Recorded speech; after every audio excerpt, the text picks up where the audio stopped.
Good morning and welcome to LPC's public hearing and public meeting of July 21st. We'll begin by taking attendance, and I will turn to General Counsel Mark Silberman to call the roll. Here. Here. Jen? Yeah. Here. Here. Wilder. Here. Okay, good morning again and welcome again. Today's public hearing and meeting is being held in person at LPC's hearing room on the second floor of 253 Broadway. It is also being held via Zoom and live streamed on YouTube for anyone who would like to participate remotely or watch the proceedings. Our agenda today includes a public meeting agenda for applications for work on designated properties that have already had a public hearing and for which we have already heard testimony and are back today with revisions in response to our comments at the hearing, and a public hearing agenda for new applications for work on designated properties. With that, I will turn it over to Corey Harala, Director of Preservation. Thank you, Chair Kursavage, and good morning, everyone. We'll start today's Preservation Department agenda with public hearing item number 1, LPC 26-03545, an application for a certificate of appropriateness in the Borough of Brooklyn, Block 322, Lot 27, 136 Kane Street, aka 9 Cheever Place in the Cobble Hill Historic District. This is a row house built circa 1845 to 50, and the application is to construct a new garage building with apartment on a portion of the lot. Thank you and good morning. I'm Michael Ingwe from Ingwe Architecture, here with Will O'Connor from Ingwe Architecture. 9 Cheever is you can see it. Actually, can I use a mouse? There you go. Oh, I'll just describe it. 9 Cheever is the garage building behind 136 Kane on the corner of Kane and Cheever. You can see the proposed garage on the top right. You can start to see the landmark map. There's a bunch of context photos here, so I'll kind of zoom through them a bit, and we can go back to them if we need to. This shows the garage plan in context with both the house, a wall that's existing, and the neighboring properties. It also shows across the street. This block has a number of in the corner houses pull out a little bit, and then the rest of the row pulls back a little bit, as you can see. This shows three-dimensional axonometric. It looks like a little bit more of a parallelogram than it really is, but the site's not a perfect rectangle. This gives us a sense of the block.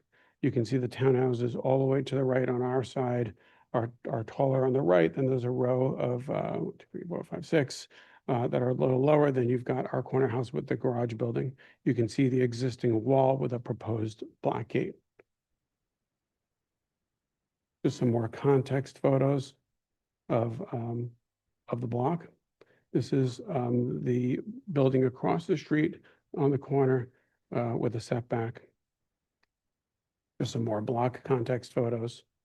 Just showing it's a pretty varied block. This block's had a bunch of work done to it throughout the years. There are a number of garages that are within a block or so of this that have been approved recently. The garages have all been minimal in nature, and the detailing has matched that of the neighborhood, but has also been minimal. More garages. These are carriage houses that are obviously a little bit more historic. These have been there for quite a while. Some of them are much further away from our space. And when we start to look at the scale and the size of the floor plan, you can see where our garage is, how it's set up. Our stairs are exterior to the uppermost floor with the door in the center and a roof with the required spacing. As we build this garage, we have to extend the ironwork of a rail that's next to us on Cheever. The rail is decorative in the front and simpler as it returns, and we'd be extending that. Just a little bit more context in AutoCAD. You can see the existing condition where we have a large metal gate. It's a concrete block wall right now. It's been there for a while. It's we're already in the process of getting the other house approved, got that approved as a brownstone facing, or cement plaster to match brownstone with striations to match the front of the building.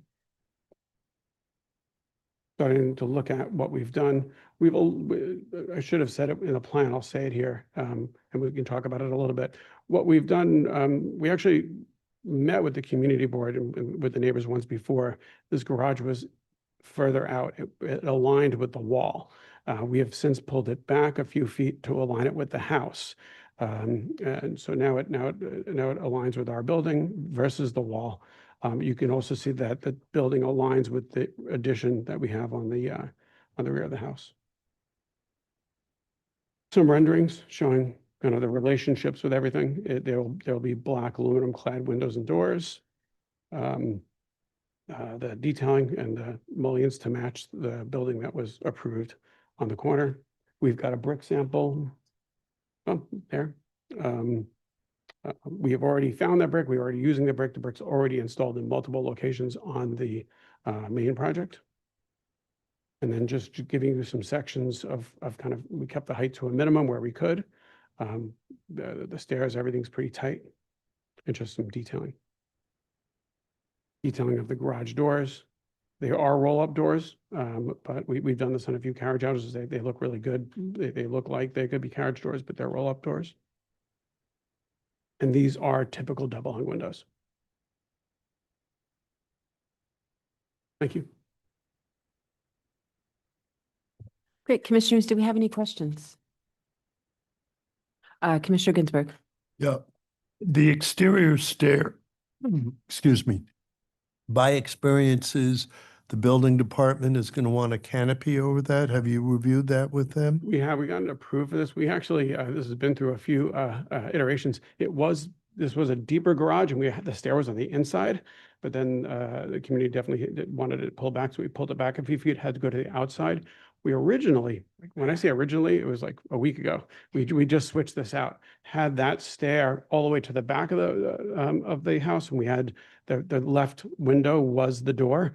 So the agreement with the commissioner, not commissioner, with the examiner was we can pull it out, but they did not ask for a canopy. Thank you. Any other questions? Okay, not seeing any. Let's go to public testimony. Is there anybody in the room that would like to speak on this item? Okay. You don't necessarily have to sign in. You could just go to the podium and please state your name for the record, and then you have 3 minutes. Yeah, we start with the verbal. Good morning, commissioners. My name is Jessica Renda, and I am 11 Cheever Place, so I'm right next door. And you've probably heard a lot from me already, but I'm here to tell you why it matters today. Because yes, I do have a full-time job and a full-time life. And I also, yes, I take care of my mom. Yes, I am her court-appointed guardian. So yes, that means that my other full-time job is protecting her assets and making sure she is well. I had her someplace that she was helping to take care of her. That wasn't adequate care, as I'm sure some of you have run into, and I had to switch her to someplace that is a lot more expensive. And the rents that I collect from the 11 Cheever Place help to offset that. So there's very little room for error here. And so that's why the details to me really matter. And there's a few things that I feel like this has not addressed. These presentations have not addressed, and I think it's important that we address before we get landmarks approval. The interface between the two houses has not been addressed. This is a lot more complicated than it seems by the presentation, and the measurements are not exactly accurate. You can take a look at the presentation down on the ground. There are these stones that kind of delineate the property lines that leave their current CMU wall 4 inches from my current wall. So I'm not sure exactly how they plan to build within an inch of my wall, right? And it's also on an angle. These property lines are angled, and so it's a little complicated. Also, if you're pulling the wall back, the wall's been there since at least the 1930, the Sanborn map around that time. You can see a little kick out, and that's where the stones are. They have been there for a long time, and that wall has been there for a long time too. So we start removing the wall, what's going to happen with the conditions of those stones as well. They did, I think, address the stones that are also attached to my house to kind of close the gap and create the optical illusion, which was to cut down those stones. But nothing's been talked about on the stones that are on the ground that run back all the way to my house. I've sent in several pictures. And as you can see, this building is not a straight building that they're planning on building, but it's a lot more complicated than it seems by their presentation and what they presented. And while I think those issues are possible to get resolved, the next issue is one that is really important to the block, the historic district as a whole, and especially me. It's the size of scale. I'm not sure that this presentation accurately represents the size and the scale, and it's going to triple the size of the wall that I experience when I walk outside my house currently, and what everybody else sees walking down. I'm so sorry. That brings us to 3 minutes, the limit. Given that I'm the most impacted, can I just finish I have like 2 more minutes. If you could just summarize what remains. I'm gonna have like 2 more minutes. Is that okay? Yeah. No, we have to provide the same amount of time to all speakers. And We do keep everybody to 3 minutes. So if you could just, take another, like, say 30 seconds to wrap okay. up. So the size of scale is a big issue. And my request is that we work out these details before landmark approval, because the details are important. There's a very small room for error because the cost and the time with the courts, landmarks, lawyers is just too much. It's going to ruin the symmetry of everything. And then also my request is that the building be set back to the other houses in line to prevent it being a big pimple on the block and next to my house, because that's what it's going to be. Okay, thank you. And I'll be I able- do you can want, ask me any questions. I've lived there. okay, could thank probably you get very the whole much. thing. And we do share the written testimony that we receive in advance with the commissioners as well. So we're going to move to the next speaker, and that is Michelle Burke. Is that correct? And please just state your name for the record, and you have 3 minutes. Michelle Burke, 44 Cheever Place, also known as 501 Hicks Street. So I live across the street from the proposed site, 9 Cheever Place. So in determining appropriateness, my understanding is that the designation report should be considered. And in the designation report from 1969, Cheever Place, numbers 1 through 61 and 2 through 68 between DeGraw and Kane Street is noted as being a residential street that has a long vista of uniformity, as is composed almost entirely of 3-story brick houses of the 1850s.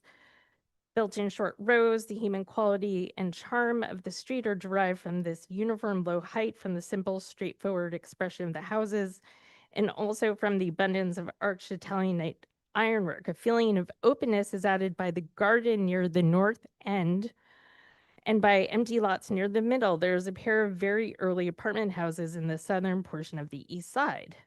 At the north end of the street, a simpler row of houses retains low stoops with the original ironwork at numbers 11 through 15, and also unusually deep platforms, which enhance the usefulness of outdoor sitting.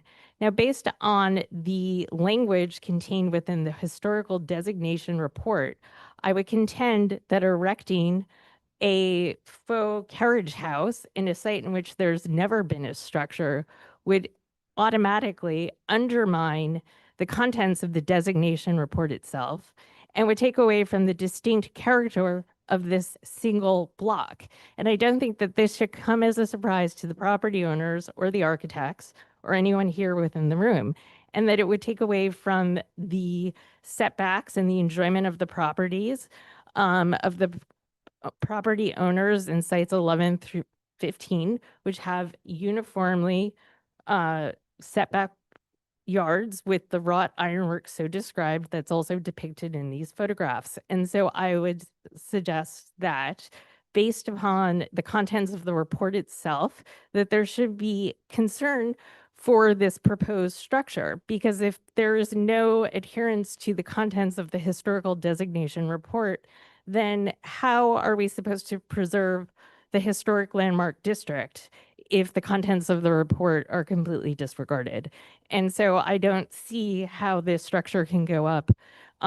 Certainly not at its proposed scale of 2 stories, which was opposed by a number of people at Cheever Place during the CB6 meetings. And understand that it was discussed at CB6 meetings that represents a larger district and, you know, which has other competing concerns and tries to balance a broader view of the greater district. But I do live on Cheever Place. I do note that already the scale of what has gone on. I'm so sorry, that's time. Could you please just summarize the rest? Yes, and so I would contend that the scale of what's proposed will undermine the character and the distinct nature of Cheever Place as noted in the report. Thank you.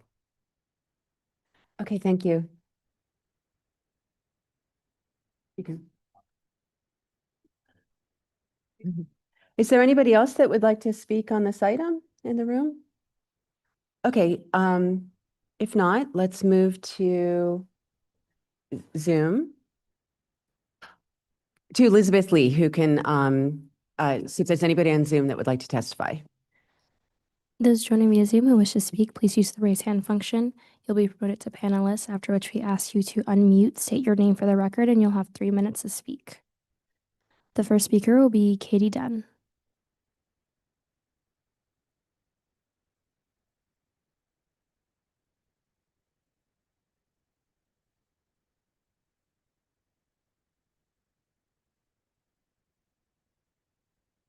Hi, can you hear me? Yes, we can hear you. Okay, great, thanks. My name is Katie Dunn. I live in Cobble Hill, a few blocks away on Pacific Street. I've walked down the block countless times, having lived in the neighborhood, and I'm opposed to this project for several reasons. But the biggest thing for me is that all of the empty spaces on that block between Kane and DeGraw, which are the yard of 136 Kane, the yard of 61 DeGraw at the other end of the block, and a large parking lot in the middle of the block, they're all fenced in by a 1-story fence. And my concern is that if this new, 9 Cheever new building goes up, it would set a precedent that the other property owners could build, new over 2-story, two-story or taller buildings, buildings there that jut out into the street. And so I would just be concerned about the precedent that people on corner lots can just build up as tall as they want, which does affect the sightlines on the block, as others have mentioned. So I guess I just think a 2-story garage in a yard that's visible to the street is just not in keeping with the rest of the block. Thanks.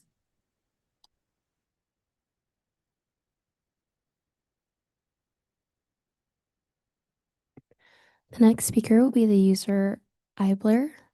Please accept my invitation to be promoted to panelist if you'd wish to share testimony.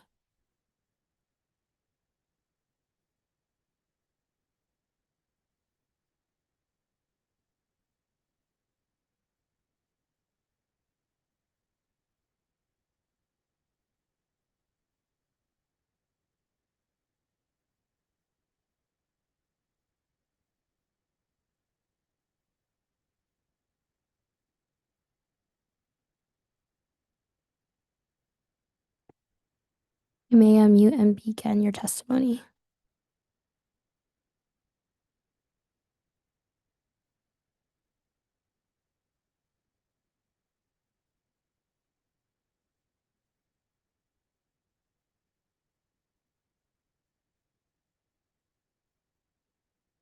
If you're currently speaking, we cannot hear you.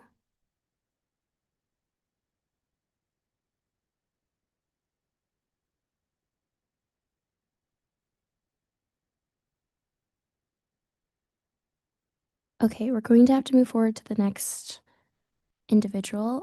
Anyone else who wishes to speak, please use the raise hand function.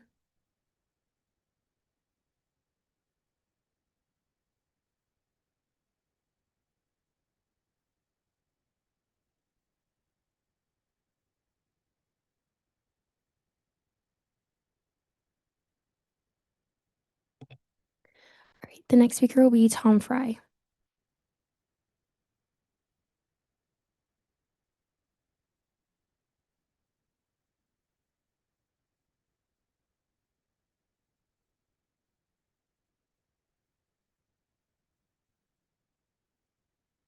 Okay, my name is Tom Fry. Can you guys hear me? Yes. Okay, I'm a 10-year resident in Cobble Hill, first on Strong Place, and currently live on Baltic. And so I walk by Kane and Cheever all the time. And I think I'm going to probably reiterate some of what has already been shared. You know, obviously, making a precedent here is kind of problematic. The scale of the wall and the second story that's being built would be concerning. It's not consistent with the architecture on the block. The original plans are not reflected in what's the scale being built today. So obviously the precedent is one problem, but also just feeling like a bait and switch in terms of what was presented and what is actually being built. So there's kind of a trust issue that I have a concern with. It feels like, you know, that's problematic from both the architect and the builder and the resident. So the scrutiny of the project, I just want to make sure continues to be fairly robust. But making kind of a major exception like this, and I consider this a major exception, especially, you know, I'm somebody who myself has had work done and had to kind of follow a process. It feels like I understand the purpose of landmarks. I understand trying to keep the look and the feel of a community. And I just feel like that this project is not keeping in that spirit. And I don't think that the actors involved are in keeping with that spirit as well. I'm happy to answer any other questions.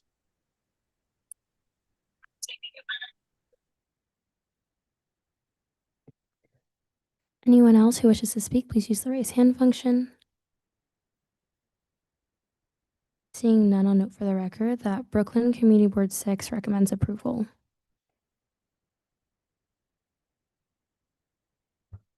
Okay, thank you. Would you like to respond to any of the testimony?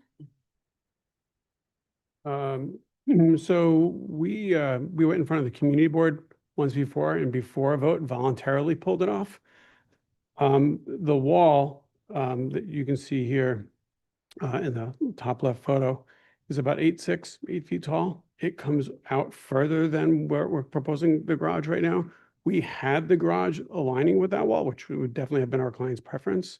Heard the testimony, pulled it back, or whatever it is, 2 feet or whatever it is, 2.5 feet, and aligned it with the building instead, returned that wall. So we definitely heard that.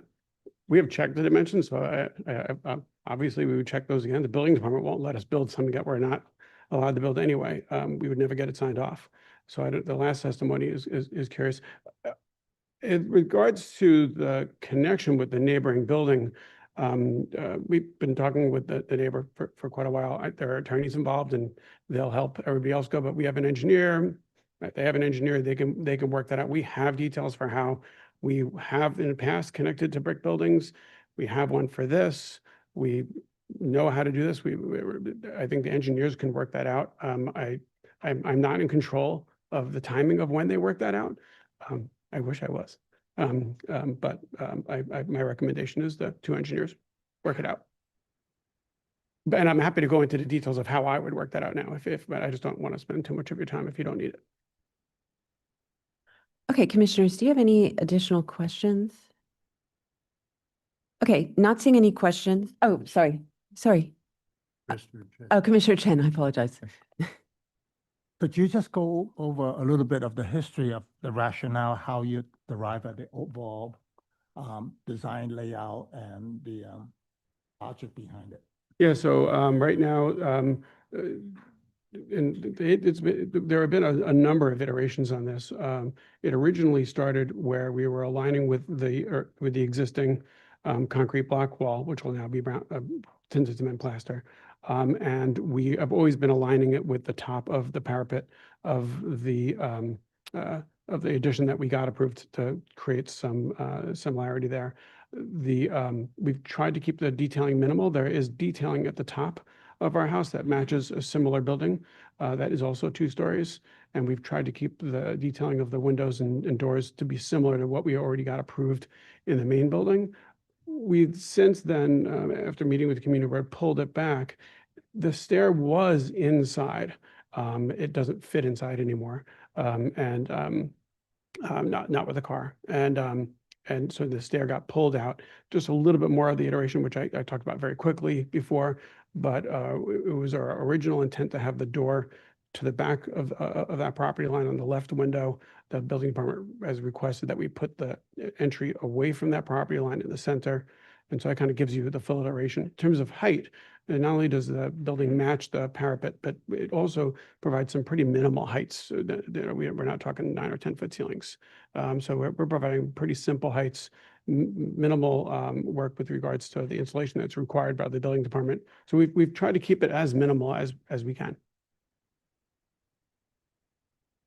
Commissioner Wilder. Yeah, I don't know if this is a question for Corey, but how does this fall in the world of? I can answer that, actually. This is a multifamily zoned district, so you don't technically need it to be an ADU, but it's akin to an ADU, I would say. So the building is not a 1 or 2 family. Well, the zoning district allows for multifamily, so you don't necessarily need to get to that point of an ADU.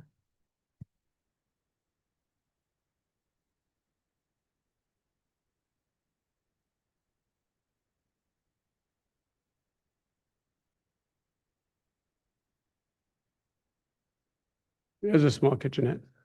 There's a small kitchenette. Okay, any other questions? Okay, not seeing any other questions. Let's close the hearing and start our discussion. Commissioner Wilder, will you make a motion to close the hearing? So move. Vice Chair Master, will you second the motion? Second. All in favor, say aye. Aye. Okay. Oh, any opposed? The hearing is closed. So yes, this is akin to an ADU application, but not quite one. So we still haven't had an ADU application come to us.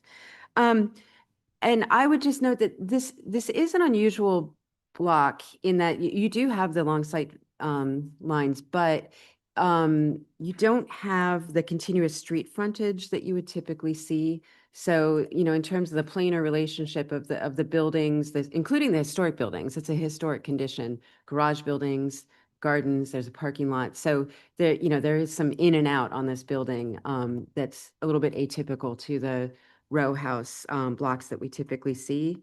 So I think the issue is, this change in planar relationship, and whether that's incongruous on this block, given the historic varied conditions that you see. So Commissioner Ginsburg, could you start the discussion, please? Yes, I can. So in general, I find this appropriate. It is set back from where the existing wall is.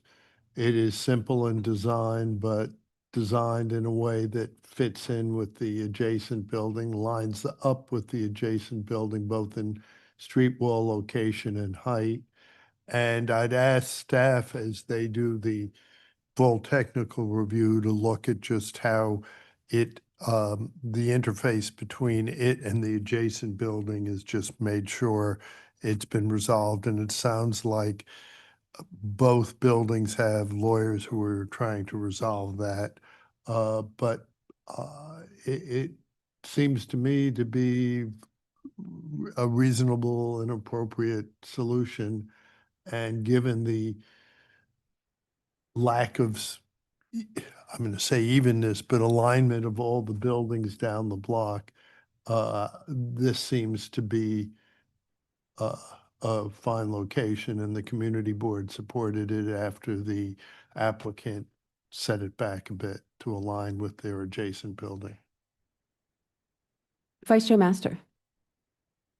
Yes, I agree. I think that the volume, the massing is very modest. And the garage and the apartment up above, I think is residential in nature and fits in well on the streetscape. And they have pushed it back to align with the main house. And I would also note that across the street, I don't think that the plane is uniform as well. I think there's a little bit of in and out. So I think overall this is appropriate. Commissioner Wilder. Yeah, I kind of agree with the previous comments. I think it is somewhat modest compared to it being a taller building. I think it was a good move and a good suggestion to push it back somewhat from the fence and align it with building on the lot. I think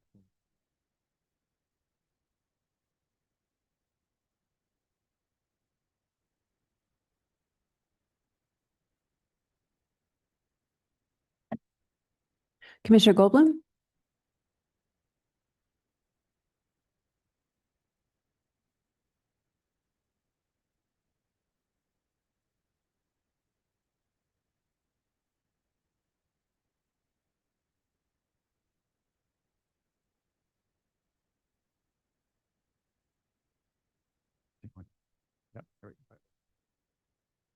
That, you know,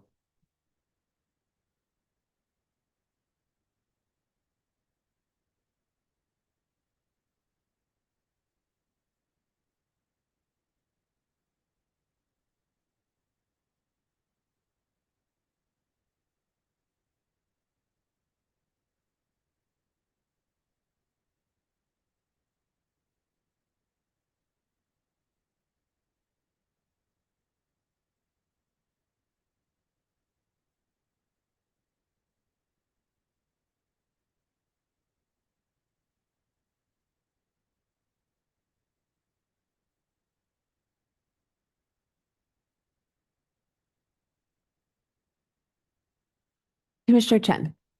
I agree with the comments, as well as Commissioner Goldblum's observation on the design.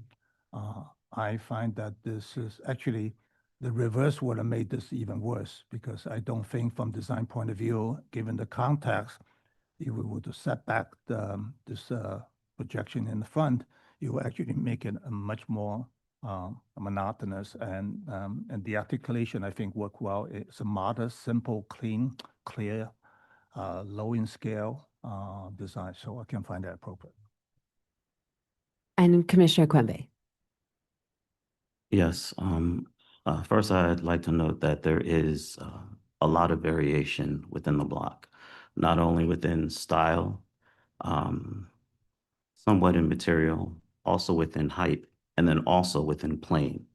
So what is being proposed is actually very modest, and it's subdued, and it falls into the background of the entire streetscape. So I can find it appropriate. Great, thank you. So Commissioner Ginsburg, could you please read the motion? With regards to LPC 26-03545, 136 Kane Street, AKA 9 Cheever Place, Gobble Hill Historic District, a townhouse built circa 1845, 1850. Application is to construct a new garage building with apartment on a portion of the lot. I note that the building style, scale, materials, and details are among the features that contribute to the special architectural and historic character of the Cobble Hill Historic District. I also note that Cheever Place is composed almost entirely of three-story brick houses from the 1850s built in short rows. I recommend approval, finding that the proposed work will not damage or eliminate or obscure any significant features of the buildings or site, that the height, scale, and massing of the new garage building with apartment will relate well to the residential character of the adjacent streetscape, that the change in plane between the proposed garage building and the adjacent row house on Cheever Place is in keeping with varied conditions and changes in plane between corner buildings and different rows of buildings found on both sides of the street, that the overall design and the proposed garage building is in keeping with the existing carriage house found within the historic district, that the proposed material of the facade, including full white red brick cladding and tinted cast stone lintels and sills, are in keeping with the material found on other buildings in the streetscape and throughout the historic district, that over two double-hung aluminum-clad windows and aluminum garage door with dark finish and corbelled brick cornice will recall the design, detail, finish, and proportions of the historic facade elements found on the building of similar style and scale within the historic district, and that the proposed work will enhance the special architectural and historic character of the streetscape. And I ask staff to review the interface between this building and the adjacent building as they review the details. Okay, Vice Chair Master, can you second the motion? Second? And Mark, can you call the vote? Aye. Aye. Aye. Aye. Aye. Wow. Aye. 7 in favor and none opposed, the motion passes. Okay, thank you. Thank you. That's been approved. Please do continue to work with staff on this. And we're going to move to the next item. Corey? All right, the next item is public hearing item number 2, LPC 26-02580, an application for a certificate of appropriateness in the Borough of Brooklyn, Block 295, Lot 38, 113 Congress Street in the Cobble Hill Historic District. This is an Italianate-style row house built in 1862, and the application is to reauthorize and modify work to construct rooftop and rear yard additions, replace windows, install ironwork, and reconfigure the front areaway, approved pursuant to Certificate of Appropriateness 19-20951. And before the next presentation starts, just a reminder to commissioners, presenters, and people testifying to please speak close to the mic so that we can pick you up while on the audio in the hearing room and on Zoom. Thanks.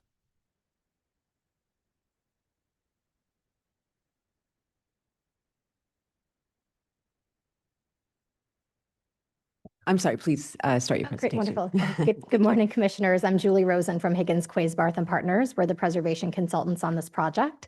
And I'm joined today by my colleague, Aaron Ruley, as well as Benjamin Holberg, the project architect. 113 Congress Street is located on the north side of Congress Street in the Cobble Hill Historic District. It's an Italianate row house constructed in 1862. And before we dive into the specifics, I wanted to go through the project timeline with you all because the project was originally heard at the public hearing in July of 2017, and it was approved at that hearing with some modifications. The certificate of appropriateness was then issued in 2018 and construction began shortly thereafter. But all construction paused during COVID and was actually paused for 2 years while the building changed hands. It was sold to new owners in the spring of 2020. And it was at that time that the new ownership established a new design and construction team and finally restarted work on the project.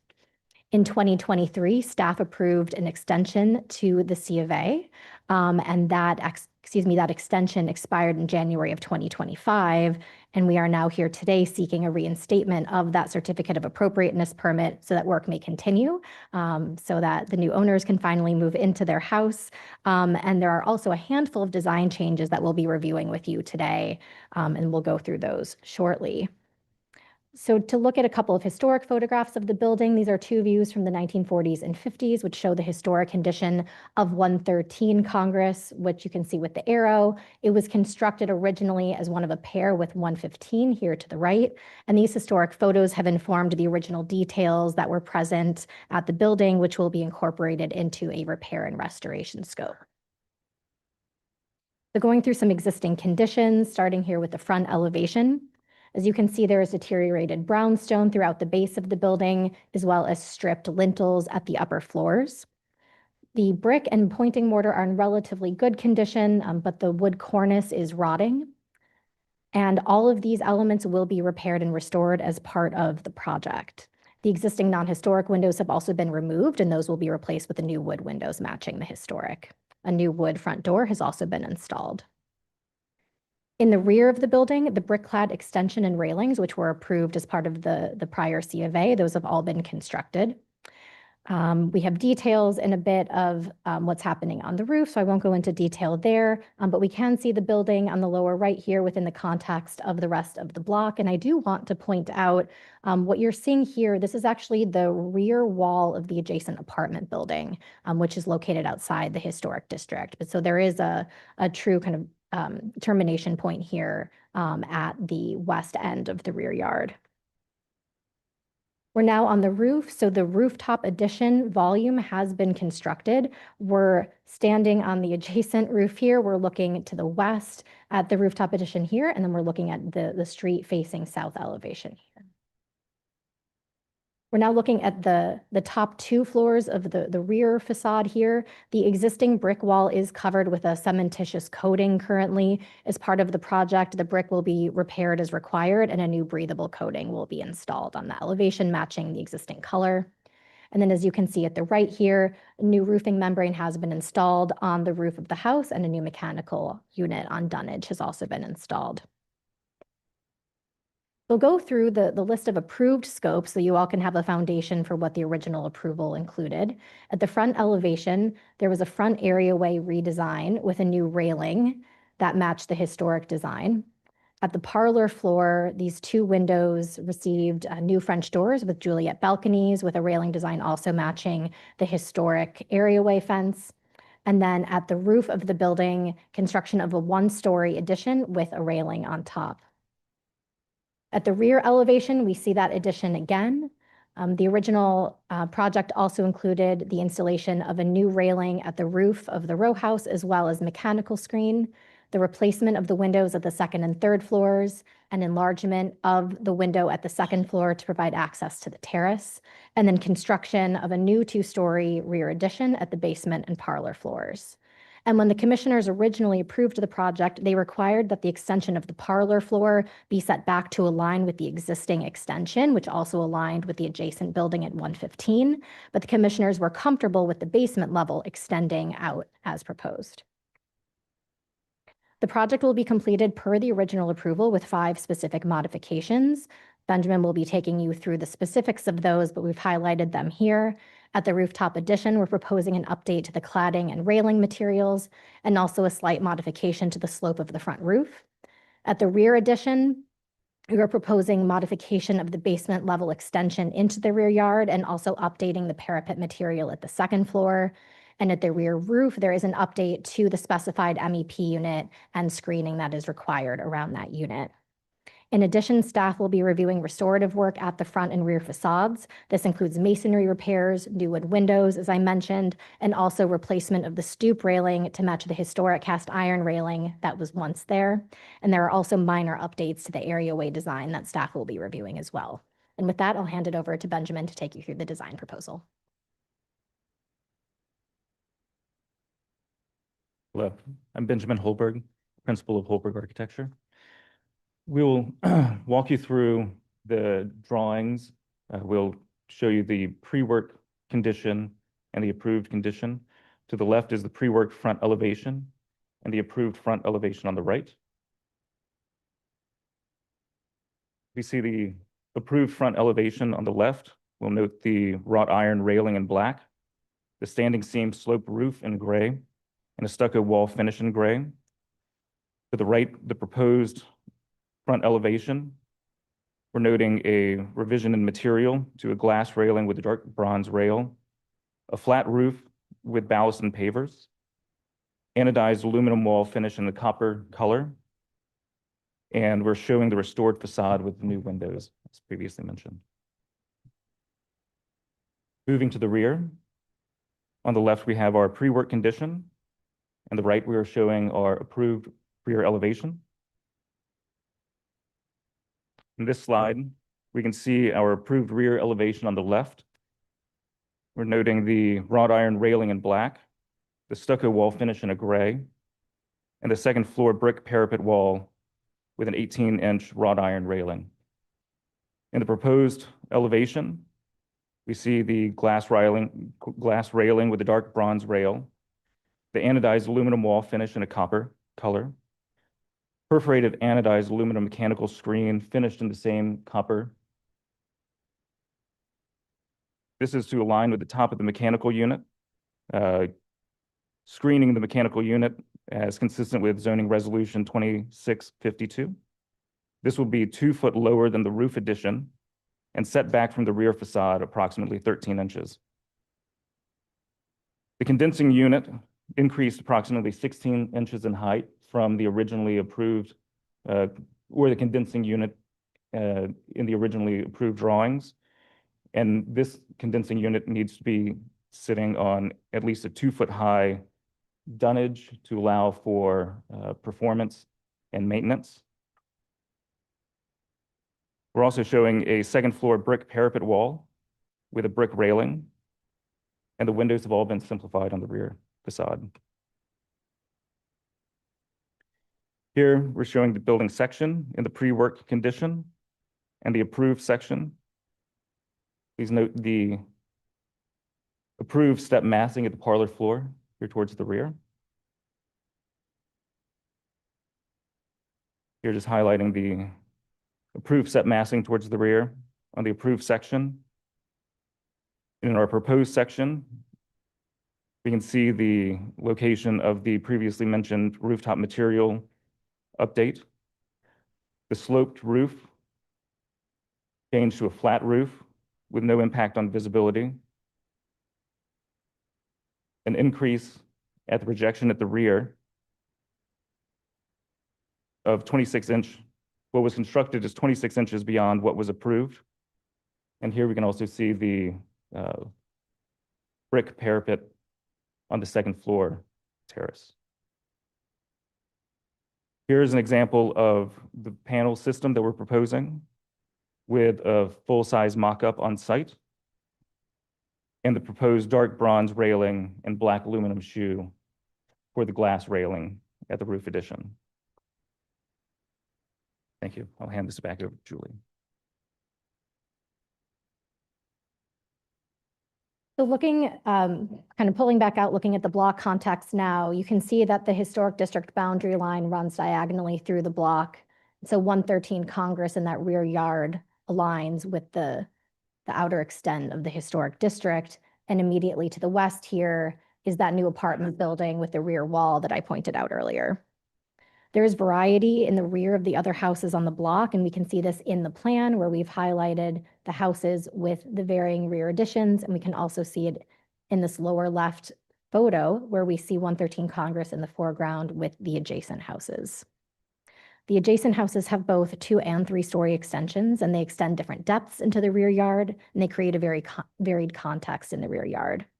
As Benjamin noted, the basement level at 113, we can see the basement level here. It was constructed 26 inches beyond the approved condition, and this was the result of a discrepancy between the LPC approved drawings and the DOB approved drawings that were shared when the property was sold. And the discrepancy actually wasn't fully understood until the project came forward for this permit renewal. This is a modest change, and it remains consistent with the commissioner's desire to maintain that consistent plane at the parlor level, which was built to the approved design. And it allows for, the commissioner's prior approval allowed for greater extension at the basement level, which is below the fence line. It's less visible from the adjacent yards. And as I've mentioned, it's at the end of the row and also at the end of the historic district boundary. So looking at the rooftop, these are some views of the built row houses across the street, which have commission approved metal clad rooftop additions. And so we're looking at our proposal for the new anodized aluminum cladding to fit within this context. We also have a series of visibility photos which match the views that were taken in 2017 for the original project. We've confirmed that everything is consistent with the original approval. So here we have a view directly across the street and one to the east, showing no visibility of the rooftop addition, a very minor amount of visibility of the flue extension. We're moving west here. The way these slides are laid out is we have the approved rendered view from 2017 on the left, showing that there was minimal visibility of the rooftop addition over the adjacent party wall. Below that, the smaller photo is actually a view of a corrected mock-up study, which was conducted after the public hearing to account for the flue extension, which was mocked up at that time. And then on the right, we have our current view with the constructed rooftop addition volume and a new flue mock-up to represent the proposed design, and in the click through, the right photo updated to show rendered view of the proposal. So the only difference we're seeing between what was approved and what we're proposing now is the change in the proposed finish of the addition. We're now moving further west. Similarly, there is limited visibility of the addition and the flue over the party wall. And now we see the updated cladding. As we move west across the BQE, we have very limited seasonal visibility. The addition is behind the trees in this view. So clicking through, you don't see much of a change, but again, this is all minimal seasonal visibility, similarly to the south and west across the BQE. And with that, we're happy to answer any questions. Commissioner Ginsburg. So I have a number of questions. First, I understand there was a discrepancy between the landmark and the building department drawings. But before it got built, why didn't somebody figure this out and come back to either us or the building department to fix it? Well, I think that discrepancy wasn't identified by myself. I took over the project. I was a superseding architect of record. I received the approved DOB drawings that I superseded in the PAA, and I did not go back and cross-check every item from the DOB approved drawings to the landmark approval. And that was my error. Thank you. Why has mechanical equipment gotten so much bigger? Is there an increase in load or something? No, the originally specified equipment, it was an LG model that was no longer available once we started construction. The unit was replaced with a Mitsubishi, which is fairly comparable in size. It's 6 inches higher. The discrepancy I think that we're seeing between the approved drawings and the proposed drawings is the necessity for the dunnage for the mechanical unit to sit on something that elevates it off the rooftop to allow for airflow and access for maintenance. Next question, the second floor rear, it looks like you've already built the parapet to the height proposed, which is in contradiction to the approved landmark drawings. Yes. And so you're now coming back and asking us to approve that post. And then finally, the rooftop addition color. Across the street, it's a light silver. Why did you pick the fake copper? Because it's aluminum, it's not copper, so it's a painted on instead of a lighter color. Yeah. We were drawn to the warmth of the copper tone.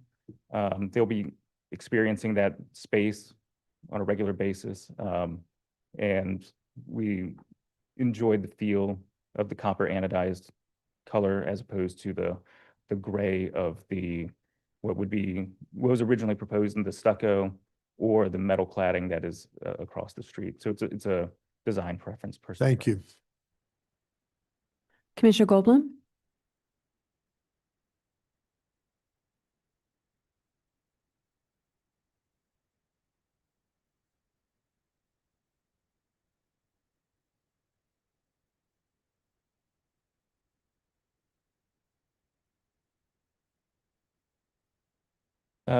We did not revisit the location of the condensing unit on the roof. We proceeded with installing it as That's where it was approved to the be approved located. location.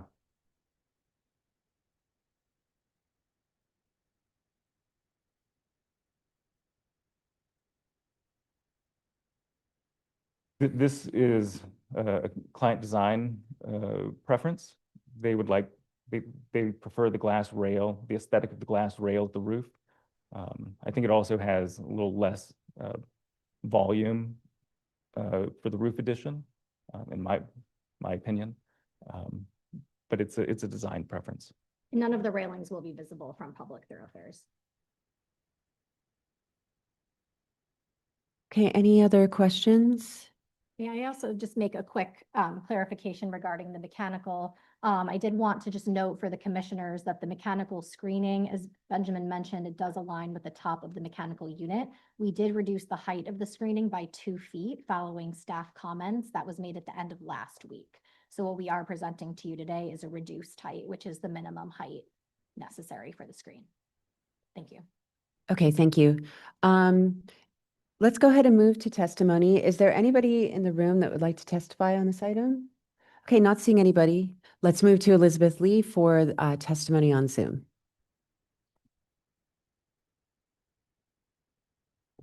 Those joining via Zoom who wish to speak, please use the raise hand function. You'll be promoted to panelist, after which we ask you to unmute, state your name for the record, and you'll have 3 minutes to speak. The first speaker will be Emma Bartley.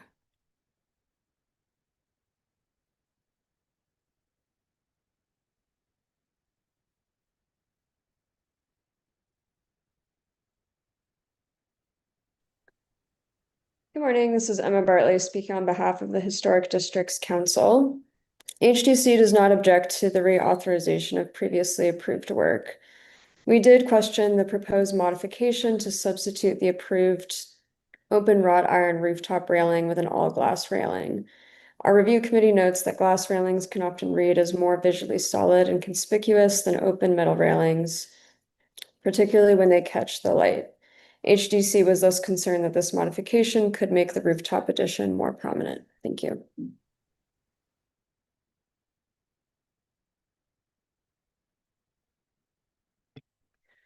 Anyone else who wishes to speak, please use the raise hand function.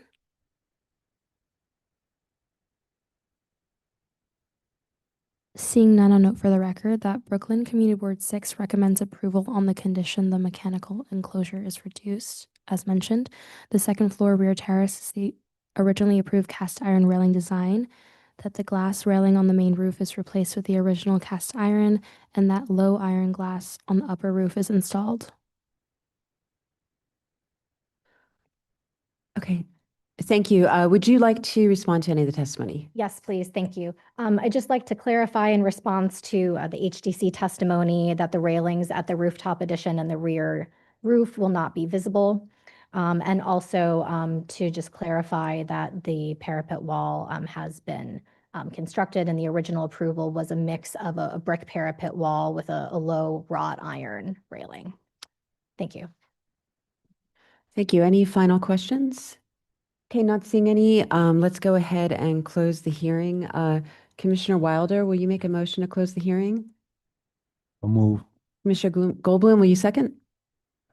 All in favor, say aye. Aye. Any opposed? Okay, the hearing is closed. So commissioners, this is an application to reauthorize work that is similar in scope to what the commission approved in 2018, and that permit expired before the work was complete. And the scope of work includes a rooftop and rear additions, window replacement, and new iron balcony or new balconies on those same windows. Okay. Commissioner Quimby, could you start the discussion? Yes. Overall, I'm finding what is being proposed to be okay. I do have some worries, and I think the biggest one is the screening for the mechanical equipment. It has gotten larger. And I guess as was stated, the dunnage of the for the equipment has made it quite tall. And I don't believe it's a good blend to the rear yard itself, not to just itself, but to just the whole presence of all the rear yards in that area. So if there's a way that it can be reduced in height and not be made as prominent, I believe that would be the best way to go. I'm fine with the change in the materiality of the rooftop addition. I do question the glass railing. I'd rather see a more simple metal railing. As for the extension of the rear yard of the rear yard addition being 26 feet, I believe that's very unfortunate. And the fact that the floor above it, the parapet, has changed in its materiality. I'm more willing to accept those based off of the condition of what it is. But I stick with what I say about the rooftop railing and the metal railing or the glass railing to a metal rail and the mechanical units screening. Okay, thank you. Commissioner Chen? I share many of the similar observations. I think the parapet wall at the rear extension is too tall. I think open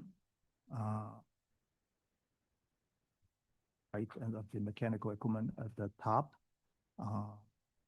close to the rear facade. I share comment just now about it's very unfortunate that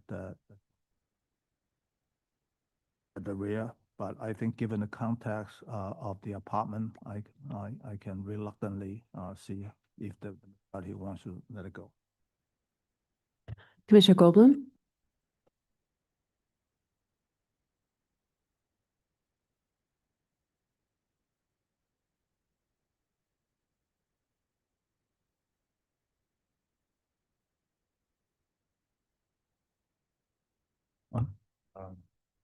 So I think that the rooftop change in material is acceptable. They couldn't go for copper, but not everybody has.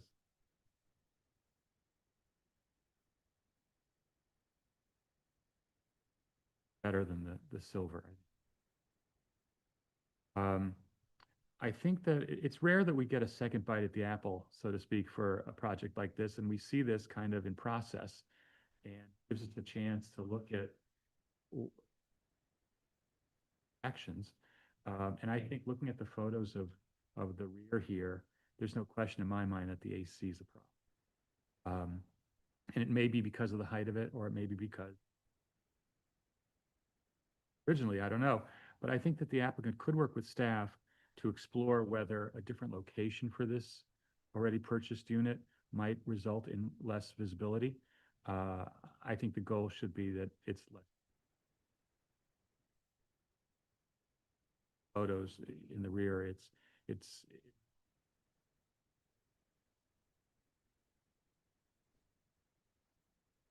I think in terms of the 26-foot extension on the basement level, even though it's a no that that it happened, and excuse it.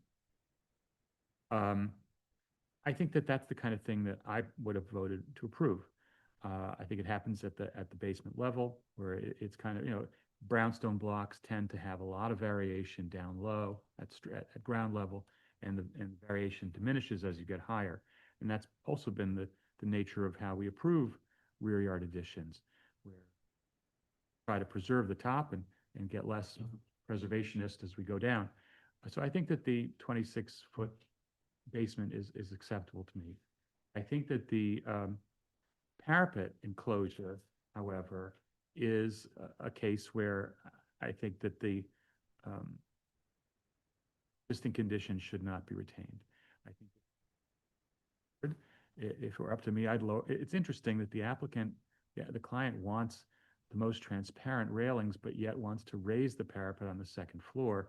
I would suggest that they find whatever solution that they use to use it on the second floor, and really bring that parapet down so that the block does read more uniformly. At the very least, the parapet at the second floor should be.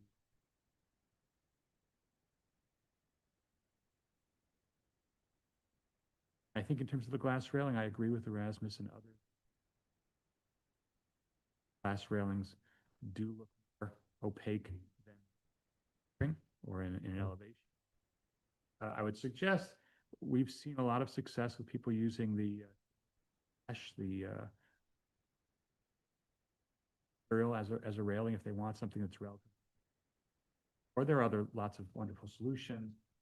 I think that the glass. Okay, thank you. Commissioner Wilder. Yeah, I guess I'll continue with the same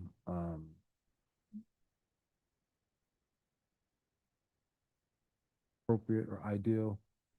Okay with the copper material.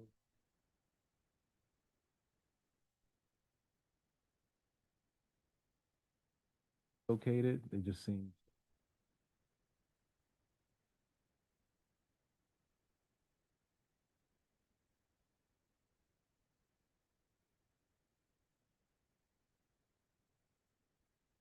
I am okay with the 26 inches.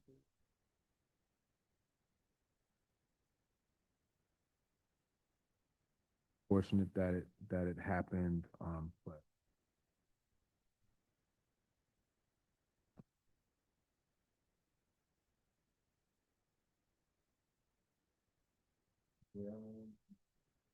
parapet rather. I'm okay with any direction.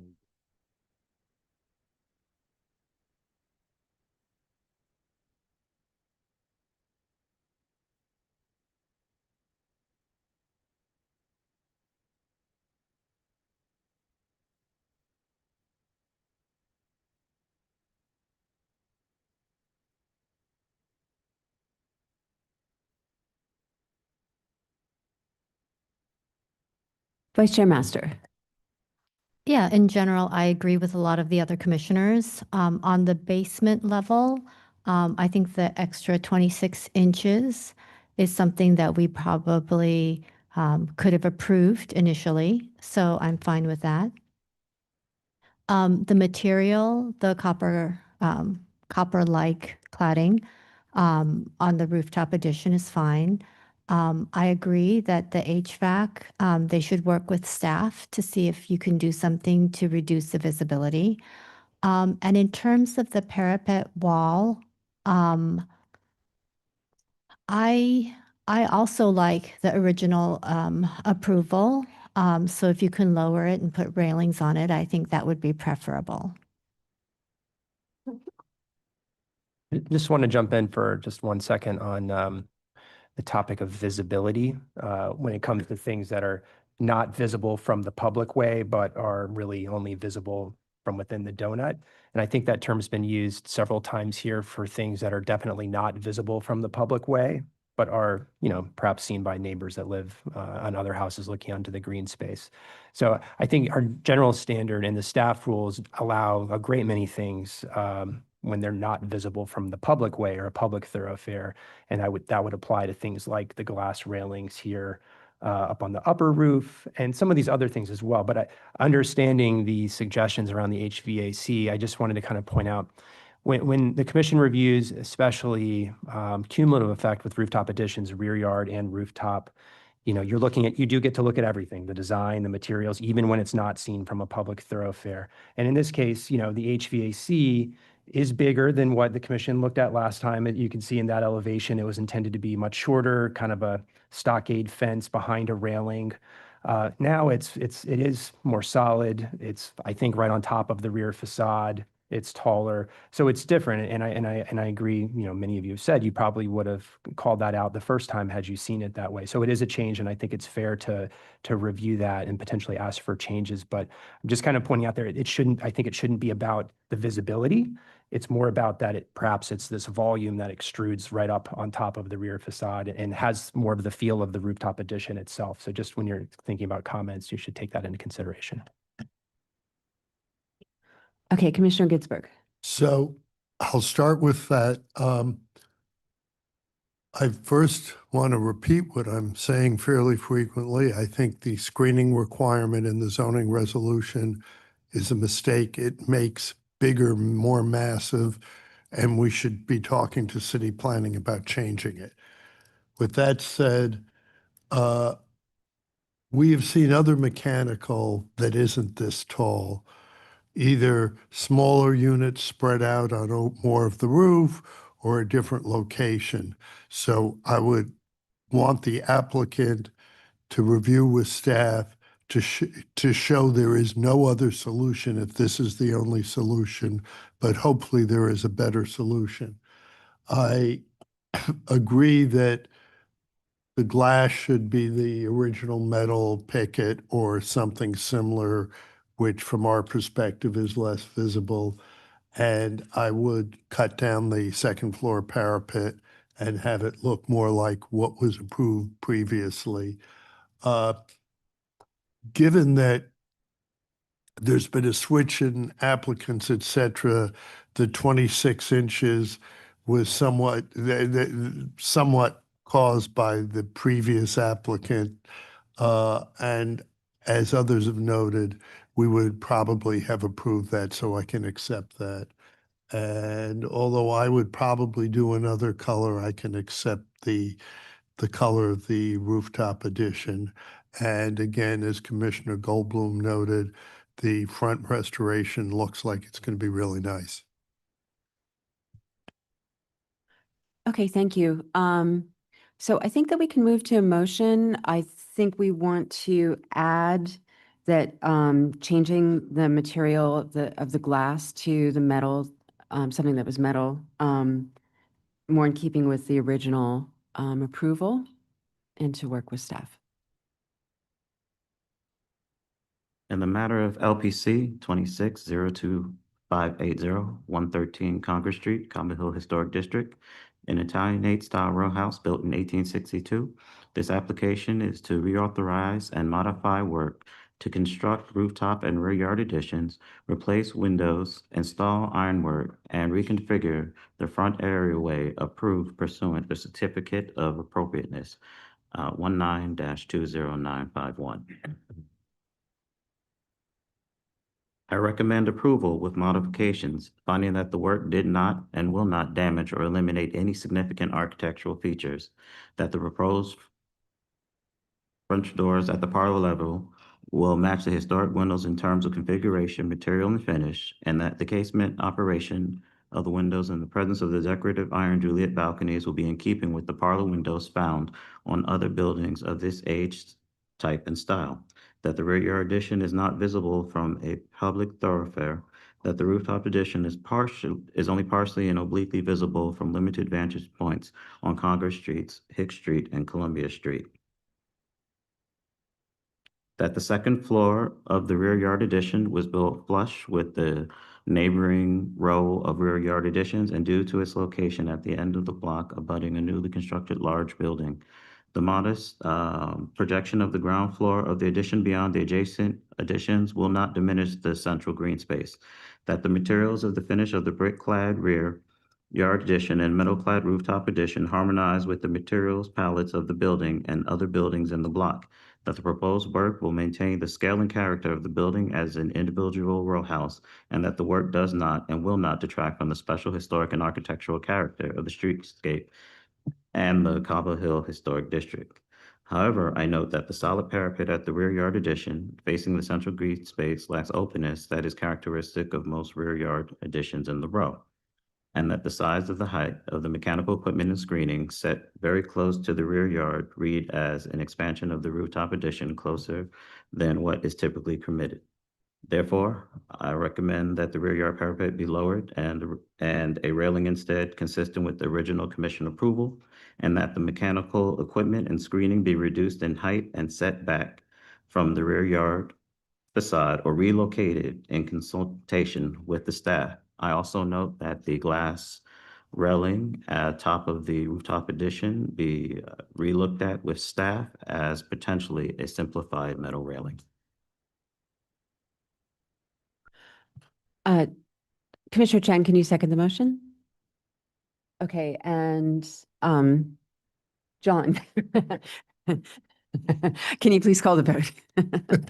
Director Savage, Aye. Vice Chair Master, Aye. Commissioner Chen, Aye. Commissioner Ginsburg, Aye. Commissioner Goldblum, Commissioner Quimby, Aye. Commissioner Mayen, Commissioner Wilder, Aye. sorry, 7 present, the motion passes. 7 in favor, motion passes. Okay, thank you. That's been approved, and please continue to work with staff. And let's move to our next item. Next item is public hearing item number 3, LPC 26-11743, an application for a certificate of appropriateness in the Borough of Brooklyn, Block 52, Lot 1, 890 Flatbush, the Flatbush Dutch Reformed Church expanded site, individual landmark. This is an ecclesiastical complex, including a federal Georgian-style church designed by Thomas Farden and built in 1793 to 97 and altered circa 1850.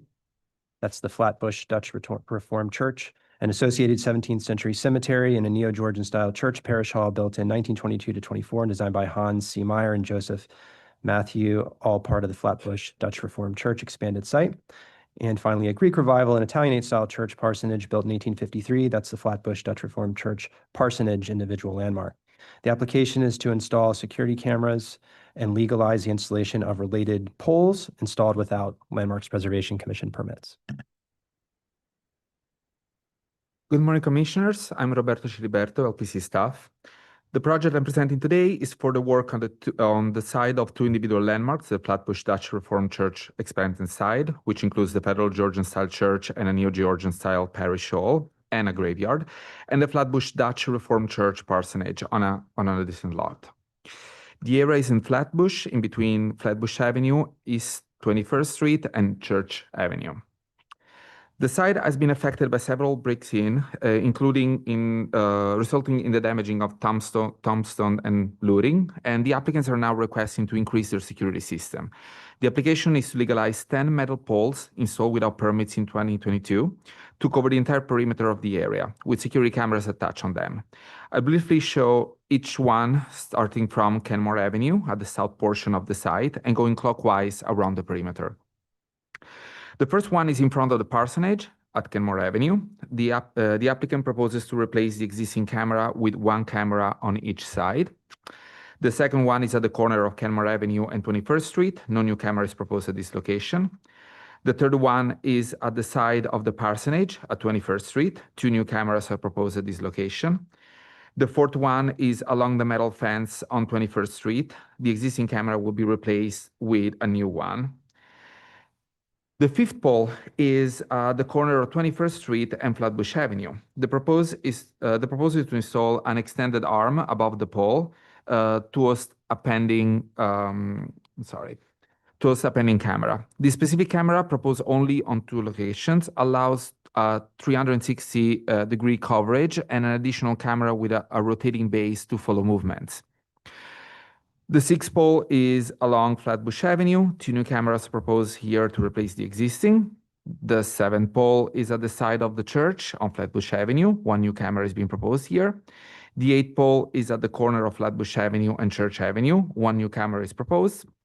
And the 9th and 10th poles are at the other side of the church, along Church Avenue, with 1 pole towards 2 new cameras and another pole inset from the street to present the same attachment and pendant camera proposed for the opposite corner. All the cameras will be painted black. The existing conduits will be reused to run the new system, avoiding additional excavation on the site. And this new improved system will allow full coverage of the exteriors of these 2 individual landmarks. These modifications are to meet the requirements for a Department of Homeland Security grant, the site obtained for security upgrades. The applicant is here to respond to any question. Okay, thank you. Commissioners, do we have any questions? Commissioner Chen? Maybe you have the applicant explain a little bit about the background of the Homeland Security requirement. Sure. Good morning, everybody. This is Luca Germanetti from Arista Security Control.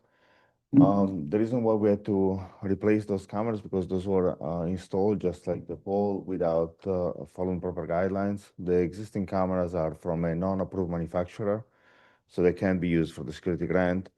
In addition to that, they're lacking functionality. The proposed cameras will be protecting the perimeter as a possible incident happens, so they will notify the church members and possibly the authority if someone crosses those lines, while the existing camera are more of an afterthought. If something happens, we can have video of what happened rather than alert and prevent the incident.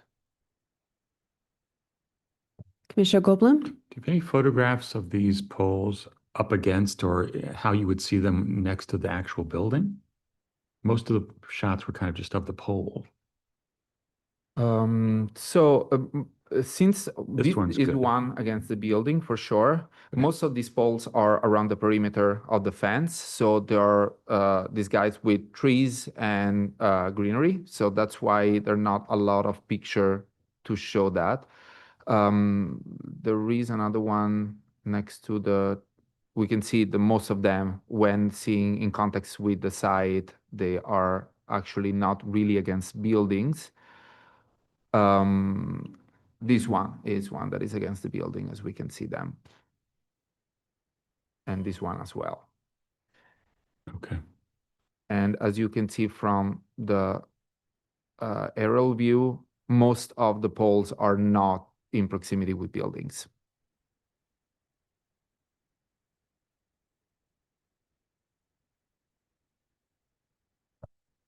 Any other questions? Okay, not seeing any questions. Let's go ahead and move to testimony. Is there anybody in the room that would like to testify? Okay, not seeing anybody. Let's move to Elizabeth Lee and Zoom. Those joining via Zoom who wish to speak, please use the raise hand function. You'll be promoted to panelist, after which we ask you to unmute, state your name for the record, and you'll have 3 minutes to speak. The first speaker will be Emma Bartley.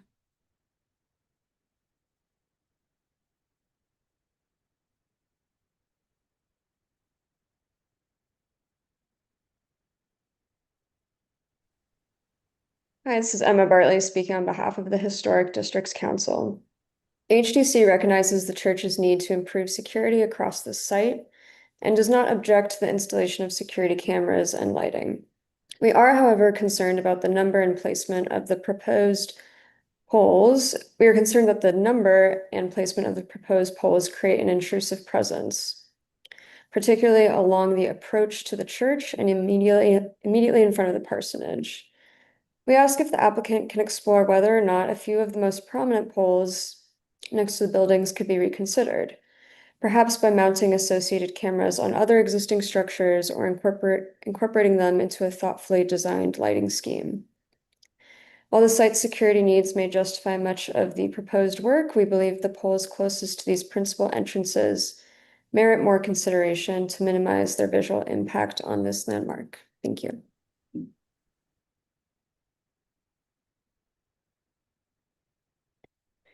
Anyone else who wishes to speak, please use the raise hand function. Seeing none, note for the record that Brooklyn Community Board 14 has waived review of this item. Okay, would the applicant like to respond to that testimony? In the as far as moving those moving the pole, so the question is to relocate some of these poles that are too close to the buildings. The issue is that we don't really have any existing structure that we can use on the perimeter as it is. We have this pole that were installed previously. We propose to maybe use some of the existing trees, but that caused other issues, including having to run new conduits in a site that's also an archaeological site, making that very difficult. We have requested for some of the poles that were already there. We are not going to be reusing by installing cameras to building, especially at the entrance of the church on Church Avenue. It's not subject to public hearing. We just asked this for Landmark directly. We also have some cameras in the patronage house as well. But to cover the perimeter, we do need something closer to the railing to monitor crossing of the railing itself. And so it's really more of a technical issue than it is anything else. So we have to use the existing pole or install new ones. Okay, thank you. Any final questions? Okay, not seeing any. We're going to go ahead and close the hearing and move to discussion. Commissioner Goldblum, can you make a motion to close the hearing? So moved. Commissioner Ginsburg, can you second? Second. All in favor, say aye. Aye. Any opposed? Okay, so the hearing is closed. So as we've heard, this is an application to legalize the installation of security cameras on poles at the perimeter of this church complex. So obviously, security at our faith-based organizations is important. And our role here is to address the appropriateness of these installations on this large campus. And I do think it's worth noting that this is an archaeologically sensitive site as well. So just something for us to be mindful of if there were new locations. Commissioner Chen, could you start the discussion? Yeah, I think that this is pretty straightforward. And is given the recent rise nationwide of the concern with the religious organizations. And I think the federal program, that's why I asked the applicant to make sure that it's on the record. I can find this appropriate because the poles are very straightforward and they're discrete. They blend into the background and excessive in the amount. I think they're logically spaced. And I think, there are only a couple variety up there. And I also understand the context why certain equipments are not allowed. Let's leave it at that. Commissioner Goldblum? Sure, thank you. Yeah, our firm deals with a lot of religious buildings, and I know we struggle with this issue every day. It's tough. I think generally the poles in their placement and design are okay. I wish that there had been a little bit more photography to show how they juxtapose with the historic buildings. It's kind of hard to tell, but my only concern is with numbers 9 and 10, which were both attached to the fence and which are the most immediately close to the front of the building. It seems to me, based on the information that I have available, that number 9 could be moved a little bit further down the street, so it was a little further away from the entrance, without excavating anything. It'd still be attached to the fence because it looks like the fence does continue off to the left. And number 10, if it's awfully close to number 9, and it might, it's hard to see them in together. We don't see them together in a photograph, but they might have a cumulative effect of being a little less unobtrusive than could be desirable. But the fact that it also sits along a fence suggests that maybe you could move it down the fence a little bit, or maybe you could combine it with 9. I would just ask they work with staff to work on 9 and 10 and see if it was possible to get them a little bit further away from the main entrance without disturbing any excavation. Okay, Commissioner Wilder? Inappropriate. Vice Chair Master? Yeah, I agree. And I would also note that a lot of these poles are located near shrubbery and trees, which makes them, somewhat invisible. And, having these poles, even the ones that are close to the building, I think is preferable to attaching the security cameras on the building itself. So I can find it appropriate as is. And Commissioner Ginsburg? So I can find this appropriate. I have to say it is really horrible. We live in a world where this is necessary, and it would have been good if before the poles were installed, you'd come to us. I realize you may have been trying to move very quickly, but at least anyway, but I can find this appropriate. Commissioner Kwembe? I also find it appropriate. Okay, thank you. Commissioner Chen, if you could read the motion and add, explore with staff the location of poles 9 and 10. In the matter of LPC 26-11743, 890 Flatbush Avenue, Flatbush Dutch Reformed Church expanded site, individual landmark. The application is to install security cameras and lighting and legalize the installation of related poles installed with our Landmark Preservation Commission permits. I recommend approval, finding that the installation of metal poles at intervals around the perimeter of the site simply designed and painted black do not detract from the site with a significant number of trees and foliage or obscure views of the buildings. That the poles allow for the attachment of security fixtures without damaging, modifying, or obscuring any architectural historic features of the building or site.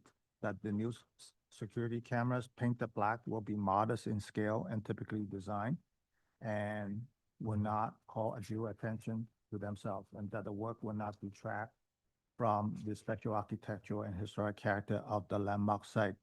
However, I do recommend that the applicant work the staff to explore the in terms of fixture number 9 and number 10. Commissioner Goldblum, can you second the motion? Second. And John, can you please call the vote? Chair Savage, Aye. Vice Chair Master, Aye. Commissioner Chen, Aye. Commissioner Ginsburg, Aye. Commissioner Goldblum, Aye. Commissioner Quimby, Aye. Commissioner Wilder. Aye. 7 in favor, none opposed. The motion passes. Okay, that's been approved. Please continue to work with staff and let's move to the next item. Next item is public hearing item number 4, LPC 26-04118. An application for a certificate of appropriateness in the Borough of Manhattan, Block 484, Lot 26, 491 Broadway in the Soho Cast Iron Historic District. This is a store building designed by Buckman and Deisler and built in 1896 to 97, and the application is to modify and legalize windows installed without LPC permits and install new windows. Hello, Commissioners. Good morning. Hello, Chair Savage. It's nice to get to present to you for the first time. Before I speak, my name is Jackie Pugivalan, JPD Preservation Consulting. Before I really get into this, I want to preface this by giving some background on this situation. This is a legalization that I'm about to present to you, and not by way of an excuse, but an explanation for why you're going to see what you're seeing today. The owner of this particular apartment, hold on, at 491 Broadway. The owner of this apartment is French. She spends about half of the year in France, half of the year here, because her children and grandchildren are here in this country. And it was while she had returned to France, while this full renovation of this apartment that she had just purchased was going on, that some miscommunication happened and windows were purchased when permits hadn't been issued or approvals hadn't been issued. So that's why you're about to see 491 Broadway, AKA 446 Broome Street. It's located on the northwest corner of Broome and Broadway. And it has this sort of odd L-shaped plan whereby it has 2 street-facing facades, one on Broadway, one on Broome, and it has a lot line elevation on the south, which also has a west return wall. So you'll be looking at where you see the red arrows is where you're going to be looking at windows in question. So firstly, looking at the Broadway elevation, this is what the building looked like in the 1940s. Consistently double hung windows on this elevation. In the lower right corner, I'm showing you a photo of the last remaining original windows on the Broadway elevation, just so you can see those details. And again, a close-up of the windows at the second floor, just to show you what the double hung windows originally looked like on this building. And this is what the windows at the 9th floor looked like prior to work beginning. They had this weird configuration of a transom with sliders underneath. And this is what they look like today. So this is a view looking from across the street on Broadway and from walking further east on Broome. And you can see that the windows that have been installed are single pane tilt and turn windows. And this is what they look like from the interior and a detailed drawing from the window manufacturer. So, so these windows were not approved by the commission. And to mitigate the visual impact of these windows, the proposal is to install a metal bar using an industrial adhesive onto the glass, putting this bar on the interior and exterior of the window so that when viewing it from the street, I'm sorry, did I just advance? So from viewing it from the street, the windows will then look like double hung windows. Now looking at the west return wall, so this is the view when you're looking up at the building from Broome Street. This is what the facade looked like prior to work beginning. You'll note that on this west return wall, there really lacked consistency in the window treatment. Windows had all been replaced. The windows that were there previously were already replacements, and windows had been replaced at other floors. So in different colors, there was a mix of materiality and colors happening here. And what's been installed at this opening, rather than two pairs of windows, was rather one pair of very large windows. These are wood, they are painted black. They're, in my mind, unobtrusive, but this is what they look like from the street. And so their configuration does differ from the predominant pattern of installations on the facade. So again, there was a permit for these windows, but they were unfortunately ordered and installed in non-compliance with the permit. Now turning our attention to the Broome Street primary elevation, the proposal here is to install new windows. These are not in violation. These are new windows where they're seeking to install windows that will replicate the look of a double hung window, but be passive windows. So this is what the windows look like currently. And they are original to the building. Here they are in elevation and details. And the proposal is to install a simulated double hung window that has a fixed upper sash and an operable lower sash. And it would be painted gray to match the color of the other windows on this facade. So again, what we're asking commissioners to consider is allowing the owner to have a metal bar installed at the windows on Broadway so that they, from the street, look like a double hung window. To legalize the windows as they are at the west return wall, and to allow the installation of these simulated double hung windows on Broome. Thank you. Okay, thank you. Commissioners, do we have any questions? Commissioner Ginsburg. On the Broadway facade, would it be possible to replace the glass and put in a true simulated divided light within the existing window? We never discussed that with the window manufacturer, but I imagine that would be possible. Thank you. Any other questions? Okay, not seeing any, let's go ahead and move to testimony. Is there anybody in the room that would like to speak to this item? No. Let's move to Elizabeth Lee for Zoom testimony. Oh, okay. Lorraine Cogeot.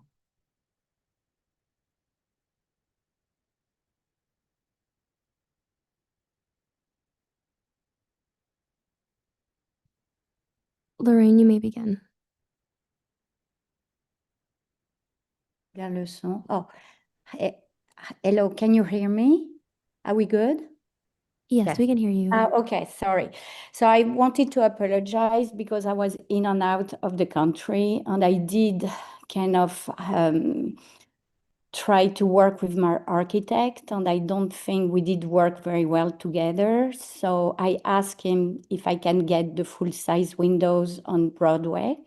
He told me he will make a presentation to LPC, and I asked him to work directly with Icon windows for the drawing and everything. And when Icon was ready for the estimate, I sent him the proposal from Icon. And he told me, and I have his email as a proof, yes, you can go ahead. So I didn't check with LPC that he went through the process. And so that's how I did order the windows in good faith, and they were installed when I was not there, so I didn't realize. And a couple months later, he came to the apartment and he looked at the window and he says, that's not what I draw and propose. And I'm like, yeah, but I sent you the estimate and you told me it was good to go. So that's the first mistake And, we need to check with Icon, but I asked if we can replace the double hung and keep the frame. And they told me it will be hard because they're not opening completely. They just open on the top. So we need to ask them. And that's how we came with this idea to add a bar to make it looks like it's a double hung. And because we're on the 9th floor, and I will not open my windows every day, since I did get AC, those windows will be nice if we can just add a bar. So we need to check with Icon, but I did ask the question and it was questionable. And the other thing for the other part, it looks like I was cursed on this project on the windows.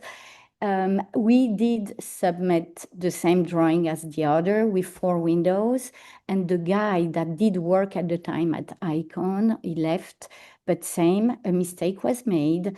He ordered 4 big windows instead of 4 small windows. So when they came, I was not there. Icon, they did install 2 big ones, and I had 2 big windows left. So I came from France. I talked to Icon. I'm like, why do I have 2 left over? And they told me, oh, that can happen. It's a mistake. And when I realized the measurement didn't match the drawing we did submit, they get me back my money. They reimburse me for those 2 extra windows, which kind of make them acknowledge their mistake. So I know it's, I've been doing a lot of renovation, did a lot, with GC and everything, and I was very much behind a lot of people, but I did kind of trust this big company, Icon, and I did trust the architect. So I didn't go, and I asked my building to be on the portal for LPC to follow the procedure, and it took them almost a year to put me on. So the whole process was kind of so difficult at so many points that I kind of, I didn't follow enough the project, and I feel very stupid about that. And I want to feel sorry, but that's how. And I asked my architect a few times if I can hire somebody specialized in LPC, and the guy told me, no, it's going to be fine. It's going to be fine, and he never really did the work. So I'm very happy that I can work now with Jackie. Here we go. Thank you. Okay, thank you. So we're going to move back to testimony, and we were starting on testimony on Zoom. Those joining via Zoom who wish to speak, please use the raise hand function. You'll be promoted to panelist, after which we ask you to unmute, state your name for the record, and you'll have 3 minutes to speak. The first speaker will be Emma Bartley.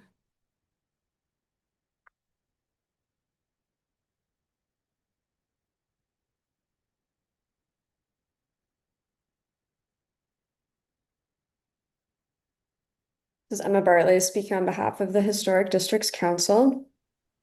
HDC does object to the proposed legalization and modification of windows installed without LPC permits. The application's addition of horizontal bars to single pane tilt and turn windows on the Broadway facade does not convincingly recreate the appearance of historic double hung sash and should not be accepted as a substitute for an appropriate window configuration. We are also concerned by the altered configuration at the rear, where the number and rhythm of openings has been substantially changed. We urge the Commission to require replacement windows that properly reflect the historic fenestration of this cast iron building. Thank you. The next speaker will be John Graham.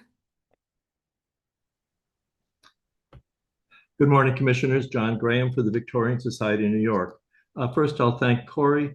The audio is much, much better today going on to this project. The Commission today is being asked to do 3 things in this proposal. First, modify and legalize 9th floor window replacement at the Broadway facade carried out without LPC approval. 2, legalize replacement of 4 double hung windows with 2 larger double hung windows at a visible rear side facade. And 3, approve removal of what appears to be historic wood double hung windows at the Broome Street facade and replacement with simulated double hung windows. None of this work is appropriate. On the first point, granting retroactive approval for unauthorized work sends a corrosive signal to every property owner in the historic districts in this city that the approval process is optional and that the commission will ultimately validate rather than reverse unauthorized alterations. The double hung window is one of the most recognizable features of the Soho Cast Iron Historic District. When these existing windows require upgrading, the appropriate remedy is in-kind replacement, not substitution with a different fenestration profile. The proposal to glue aluminum strips on the glass is simply silly. At the visible rear facade, substituting 2 larger double-hung windows for the original 4 disrupted the pattern that appears to exist on every other floor of this facade. And at the Broome Street facade, the proposed windows should replicate the double-hung operation of the originals. The justification that these hybrid windows look like double-hung windows, except when they're open, would be fine if it's guaranteed that they'll never be open. We urge the Commission to deny this application and require that the unauthorized 9th floor windows be removed and replaced with double-hung windows consistent with the building's historic condition, that the rear facade windows be replaced with double-hung windows to match the historic condition, and that the Broome Street windows be restored if they are indeed historic or replaced in kind. Finally, if any of these changes are approved, this building will become the Wild West. It will be anything goes as far as windows. Thank you, Commissioners.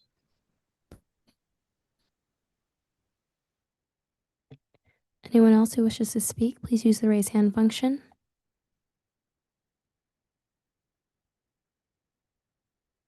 Seeing none, I'll note for the record that Manhattan Community Board 2 encourages the adoption of a master plan based on approved designs. They recommend denial of the proposed bar in the single pane windows and the legalization of the secondary facade pair of windows and suggest they be replaced with approved historic ones. Would you like to respond? Yes, thank you. First of all, I appreciate all the thoughtful comments. And we did think about all of these issues before presenting this today. Regarding the Broadway windows, the owner and I both really do feel that once this metal bar is attached, it will convincingly fool the eye enough because it's such a tall building and you view it at such a distance that it would still look like a double hung window from the street. The west lot line return wall, there I feel like it's not really uncommon to find a mix of window configurations on these sort of forgotten secondary facades.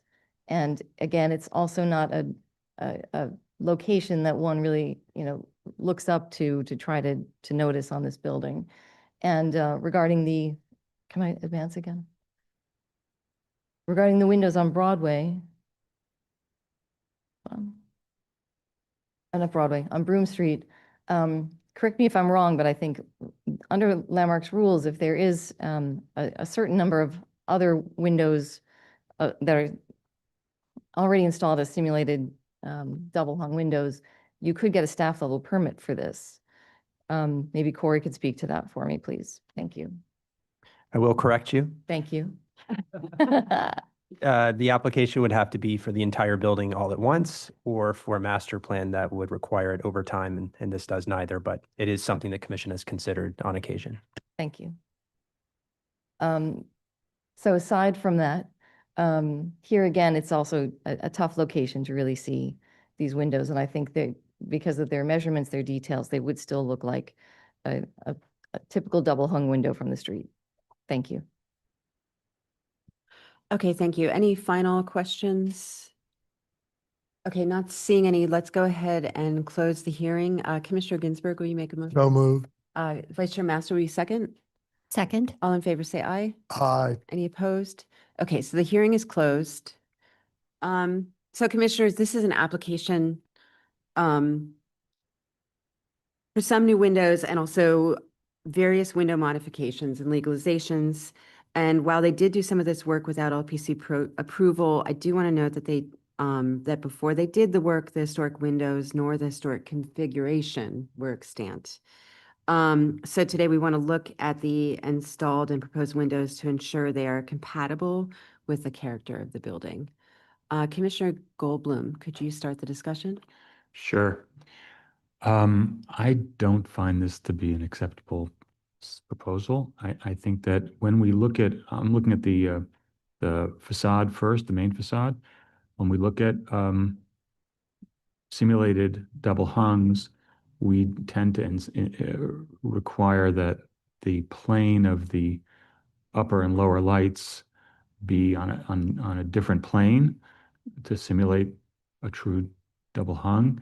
So I could accept those windows being, having a different operation, but I think that the plane of the glass is rather easily discernible from the street and would look weird. And for the lot line window, or for the rear yard windows, the courtyard windows, I think that we often see a lot of variety in these kind of informal facades. Here we don't. We see variety in color, but not in design. And I can't imagine a Band-Aid applied that would actually work. I've never seen one that would be built up significantly so that when you're looking from the street, this very visible window would work. Commissioner Wilder? Kind of agree.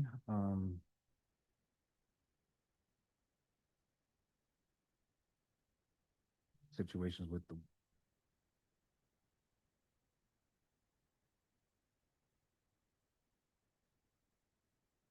sorry.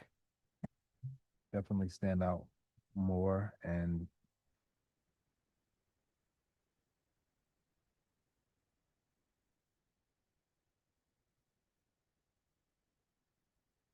but then also I think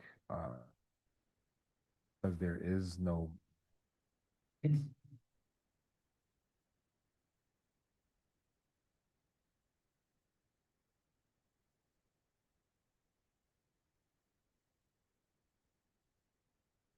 Vice Chair Master?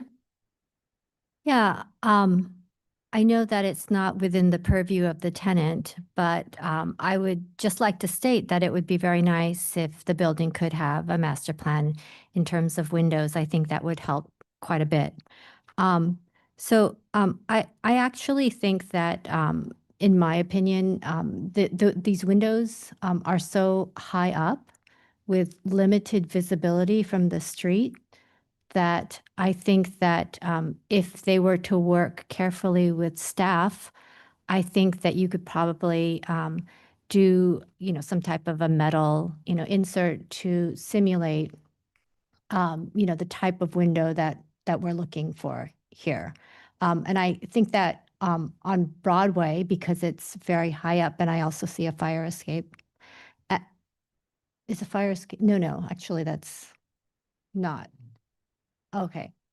And then the one inside the courtyard, I also think that it's going to be very hard to see from the street. So, I think that's okay. And then I think, so my point is, I think that if you work with staff on the details of doing some type of a metal insert, I can find this appropriate. Commissioner Ginsburg? So first of all, I want to thank the applicant for admitting that there were mistakes and not just sort of coming in here and saying, this is what we want to do. I think the Broome Street proposed new windows are appropriate. From this distance. They will look like the double hungs. On the other two on Torn, on the Broadway, they could find a way to do something with true divided light or a much bigger mutton that had a shadow. It might be all right. And on the windows on the courtyard, I could go either way, but I think my fellow commissioners are fairly clear that this is not acceptable. So I'm mixed, but I think we're having a clear direction here.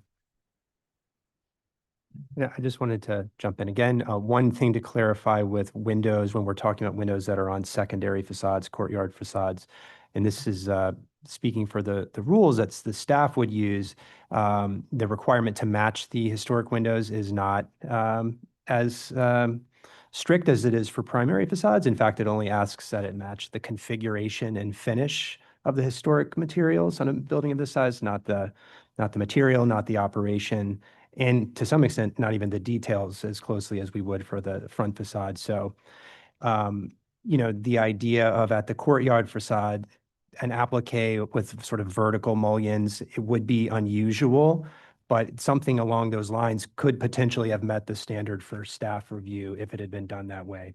Not exactly, but I just wanted to kind of point out that it would be rather close to that lesser standard that's used for secondary facades. I appreciate the point and could accept it if they worked with staff to do something to make that work. And I think the Broadway one is the trickiest. I would also add that although the applicant can't do it, having the building come in with a master plan would be greatly appreciated. Commissioner Quimby. Yes. For the Broadway facade, it's being proposed that a horizontal bar be attached to the existing window. I believe it will look like an attachment to an existing window. And I don't believe that's in keeping in the look that we would actually want on that facade. As for the courtyard window, the configuration does need to change. If there's some way it can be modified or so, I'd be willing to work with that. But as is, I can't see legalizing it. And as for the facade on Broome Street, as was stated, a master plan would be nice, but I believe I can accept the simulated double hung. Commissioner Chen. Looks like, well, we are in agreement is that it will be nice to have a formalized master plan for the window. I share some of the commissioner's comment, like Angie, Vice Chair Angie's comment. I think the double hung window on the Broome Street side, as long as they refine the details, is acceptable. I think obviously the issue for the commissioners is obviously the Broadway side. And I think there's no agreement there. And I think whether they can do a simulated, make it deeper or incorporate some profiles, articulation working with staff, I think that's where they need to go.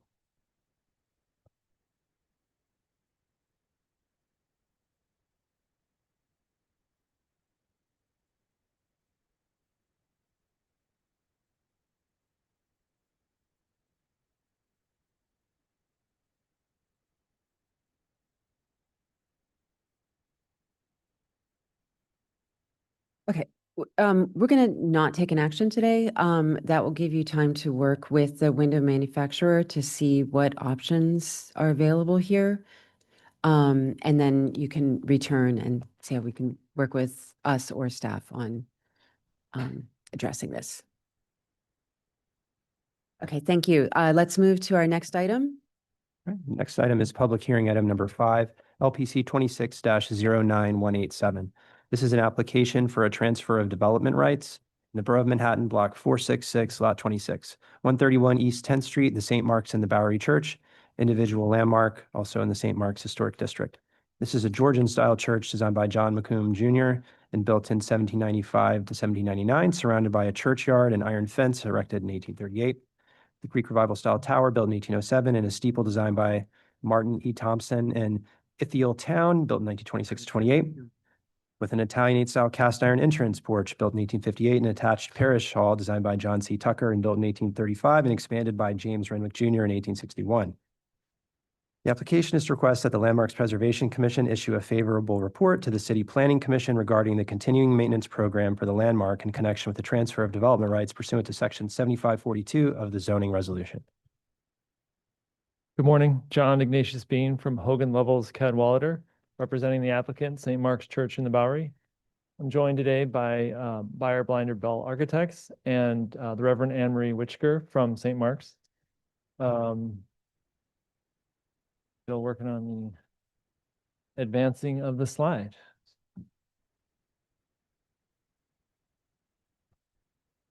Okay, that's a beautiful picture of the church. And as Corey said, this is an application for a continuing maintenance plan in connection with the transfer of development rights.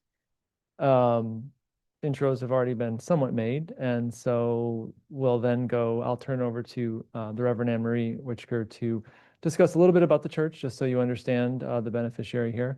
And then I'll turn it over to Jenny Gwynn to talk about the existing conditions, the recommended repairs, and the summary maintenance costs by phase. So there's the site. You may know it. It is on 2nd Avenue between 10th and 11th Street.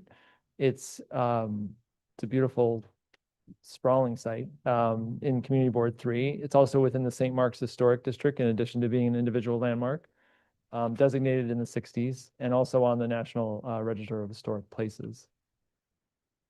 As was mentioned, this is all about a continuing maintenance plan, and I don't need to go into that in too much detail, but just to remind the commissioners that the condition we're looking for is sound repair. And just a little bit about the transaction. We were approached last year about transferring a certain amount of development rights. It's about 20% of the total that the developer is looking to acquire. And as you know, in connection with this action, the St. Mark's will record a restricted declaration, setting aside certain funds for to ensure the ongoing maintenance and initial repair based on the recommendations of the commission and BBB. With periodic inspections every 10 years. So without further ado, I'll turn it over to Anne Marie to speak a little bit about the church, and then we'll go on to the plan.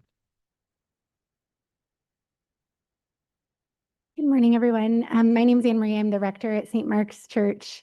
We are a longtime fixture in the East Village. We've been an Episcopal church for 227 years. And throughout that time, we've had a vibrant worshiping community, as well as deep connections in the neighborhood, especially in the areas of the arts and social justice. Today, we are open 7 days a week, sometimes more than 12 hours a day. We're the home to 5 nonprofits, 4 arts nonprofits, 1 preservation nonprofit.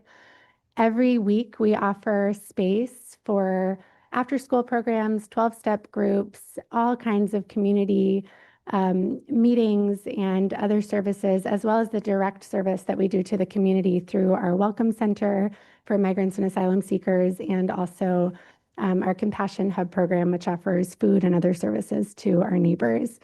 In addition to our indoor space, our outdoor space, our East Yard, is open 7 days a week and is a place for leisure and also public art for the community.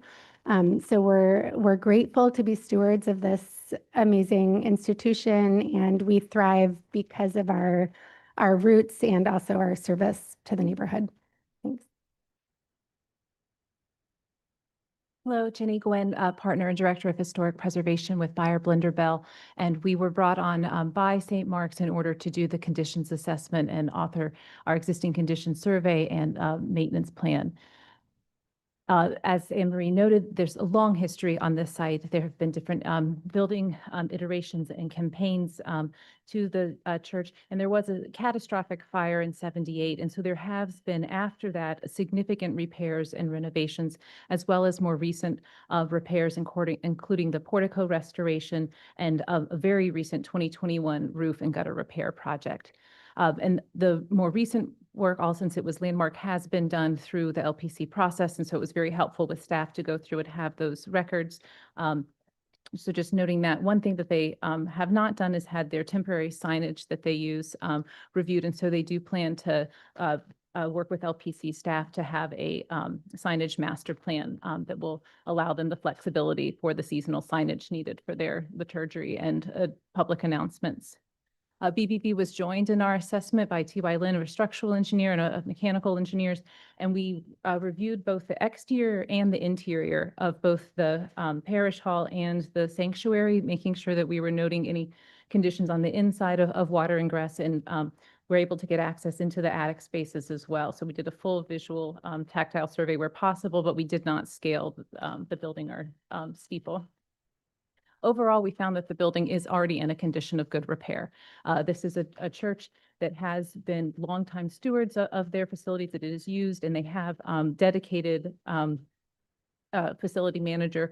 And so they are not any issues that struck us as structural concerns, but there are some areas that we want to make sure they address in order to arrest some water infiltration. But overall, both BBB and our structural engineer's assessment is that the building was pretty much already in a state of sound repair. But there are some areas that we identified in surveying the windows, doors, and masonry that do need some improvements. One thing to note is the wood windows. They are not original, but they are wood windows that do need you can see the lack of paint and putty there. And so we have outlined a plan for the repair or replacement in kind of wood windows, and then more long-term ways to remove the discolored protective glazing in front of the stained glass windows, replaced with clear glazing. Many of the wood doors, because of the recent work they've done on the porticos, are in good shape, but there are areas, specifically some of the wood louvers, that are letting in water where we want to replace those to seal up for water tightness. And then there's at the back side of the parish hall, a non-historic door for egress that will be replaced and remade watertight. The roof, they regularly do repairs. They have attic stock for their slate roof. And so we felt that the slate roof was in very good repair, and they had just recently completed the gutter and rain leader project. There are some low slope roofs that will need attention in the further out term, not in the immediate term. It's stable, and but it's something that we wanted them to keep an eye on. So it's really good to have this maintenance plan where they'll be inspecting every 7 years, and we sort of identified and prioritized our findings. And so what we did is we identified what is the upfront work that should be done in less than 2 years, which is reconnecting some of the rain roof leaders. The copper's been stolen, unfortunately. Minor items such as vent flashing, repair the deteriorated wood windows is in the upfront work. Other upfront work is addressing the egress door, and also refinishing the metal fence. The fence itself is structurally stable, although it's leaning in some locations. But in order to arrest further rust jacking or damage, we do want to address the metal portion and the finish in order to prevent further rusting of the wrought iron fence. And then we also identified work that would be done in potentially 2 to 4 years, which would be refinishing the cast iron portico. This is a picture on the back side of that. The work that was done recently was done in galvanized metal, and so there's not any risk of this deteriorating. But from the back side at the second story, you can see that there is some finish work that needs to be done. Other work is eventually replacing the flat metal roof and the curb vaults. Medium-term work that we identified is repair to stuccos, both at the bell tower and the portico, as well as some masonry repairs, removal of non-functioning lights and conduit, and also repairing cracks at the masonry window surrounds. Work that we identified as being long-term for potentially 11 further out years would be repointing the parish hall mortar joints and additional masonry repairs, and then doing a more thorough restoration of the site fence, looking perhaps at the masonry work. It is good that this work will come after the 7-year maintenance cycle, and so this will be monitored, and if any of this accelerates, it would be done in the nearer term. And then also potentially the portico roof membrane would be replaced in site paving.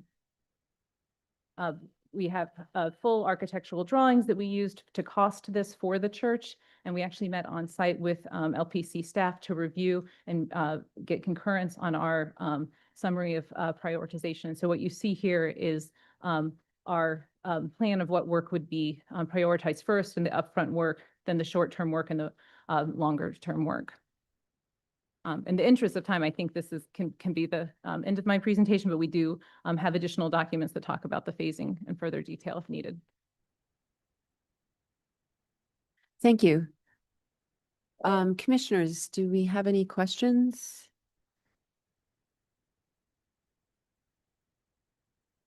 Not seeing any questions from the commissioners. We're going to go ahead and move to testimony.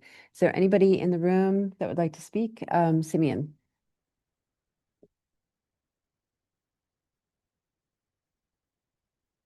Good morning. We on? Yeah. Good morning, Commissioners. Simeon Bankoff. I am speaking on my own behalf. I am a preservation professional.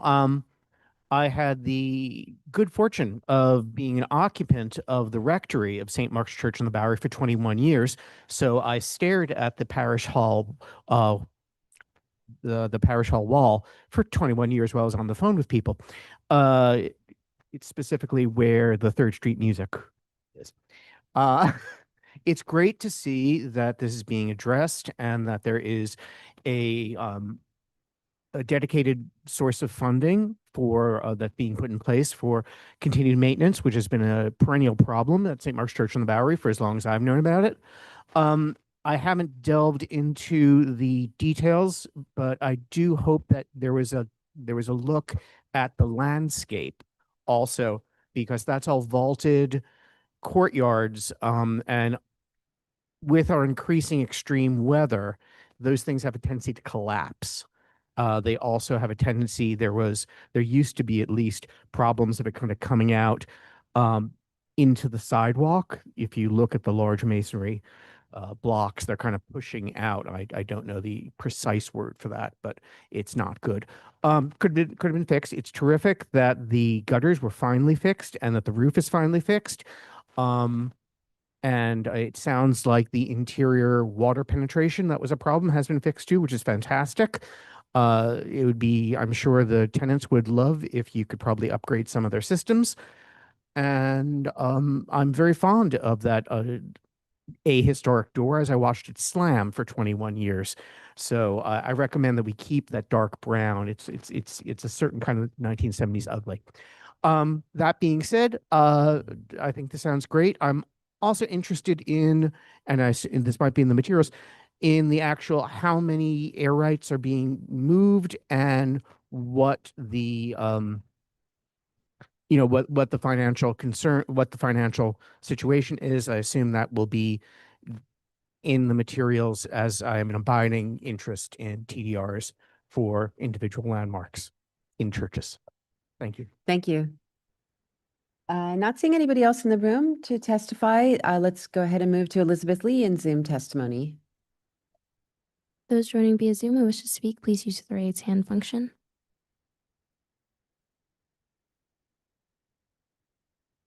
Seeing none, a note for the record that Manhattan Community Board 3 recommends approval.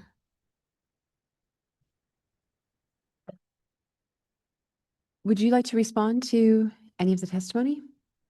Well, I think the application materials do reflect the amount of transfer development rights, but for your edification, it's going to be between 25,000 and 30,000. The precise number is not known at this moment. Okay, thank you. Commissioners, do we have any final questions for the applicant? Okay, not seeing any questions. Let's go ahead and move to close the hearing. Commissioner Wilder, will you make a motion? Oh, actually, sorry. Vice Chair Master, will you make a motion to close the hearing? So moved. Commissioner Ginsburg, can you second the motion? I can. All in favor, say aye. Aye. Any opposed? Okay, the hearing is closed. So let's go ahead and move to the discussion. And before, I just want to note that, obviously this is an application of transfer development rights using section 7442. And this is our first application, I believe, from a faith-based organization, which is exciting and really an attendant user of this zoning measure. And so as a reminder, LPC must approve a continuing maintenance program for the individual landmark from which the development rights are being transferred. And that program has two parts. The first is the upfront restoration and maintenance work to bring the building to a sound condition, a quote, sound condition. And as we've heard, some of the work will be done right away. Some in the near term once scaffolding can go up, and some several years out beyond that. And then we have a continuing maintenance plan, which is a cyclical periodic maintenance program to maintain the condition of the building through periodic inspection every 7 to 10 years, identification of necessary work, and the obligation to perform that work. Commissioner Wilder, could you please start the discussion? Thank you. Want to thank the applicant for presentation. I think really good, thorough analysis of the building's existing conditions.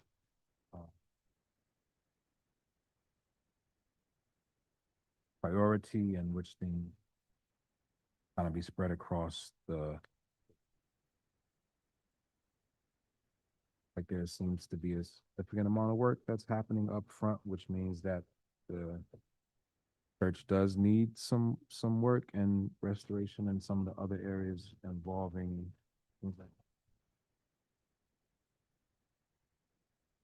that. Yeah, I think a pretty thorough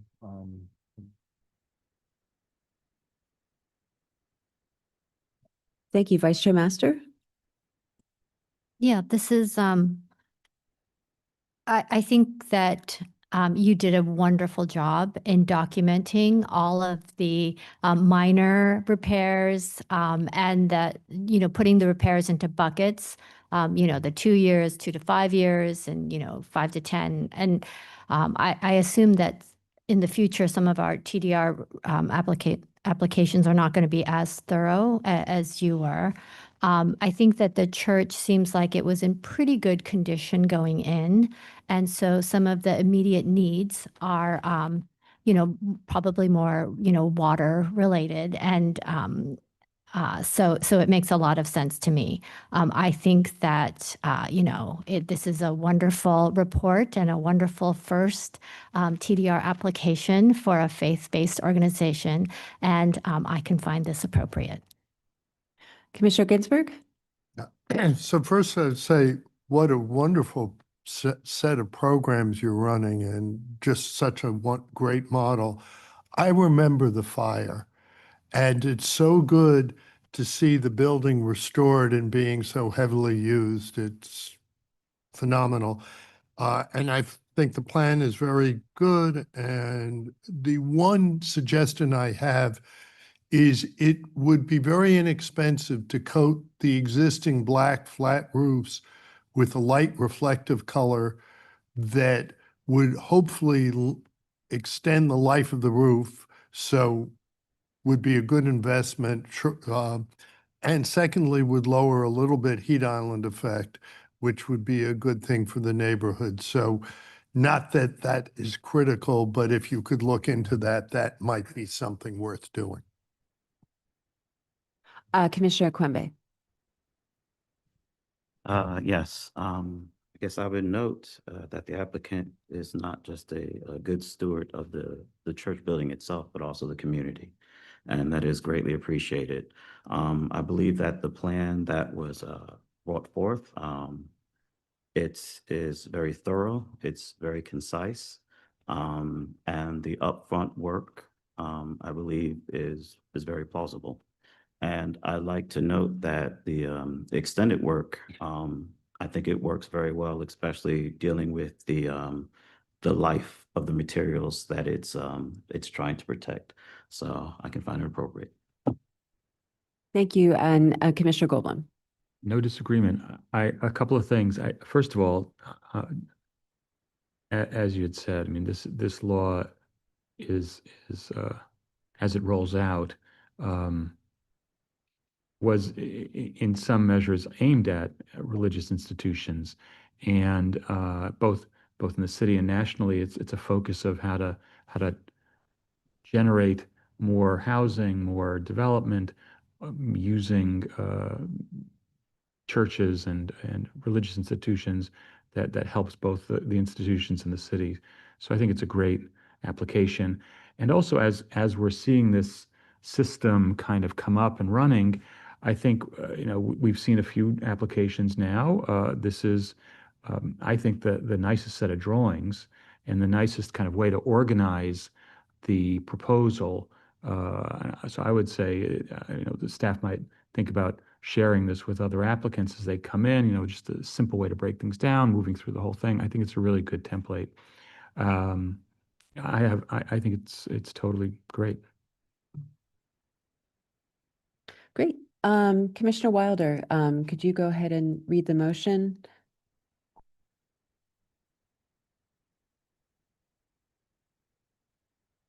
LPC -26091871 131 East 10th Street, St. Mark's and the Bowery Church Individual Landmark, St. Mark's Historic District, a Georgian-style church designed by John McComb Jr. and built in 1795 to 1799, surrounded by a churchyard and iron fence erected.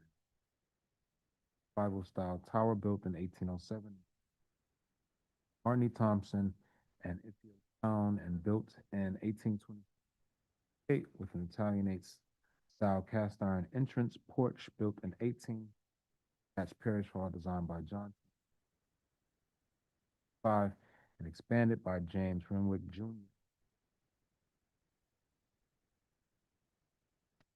Favorable report to the City Planning Commission regarding the continuing maintenance program for the landmark in connection with the transfer of development rights pursuant to Section 7542 of the zoning resolution.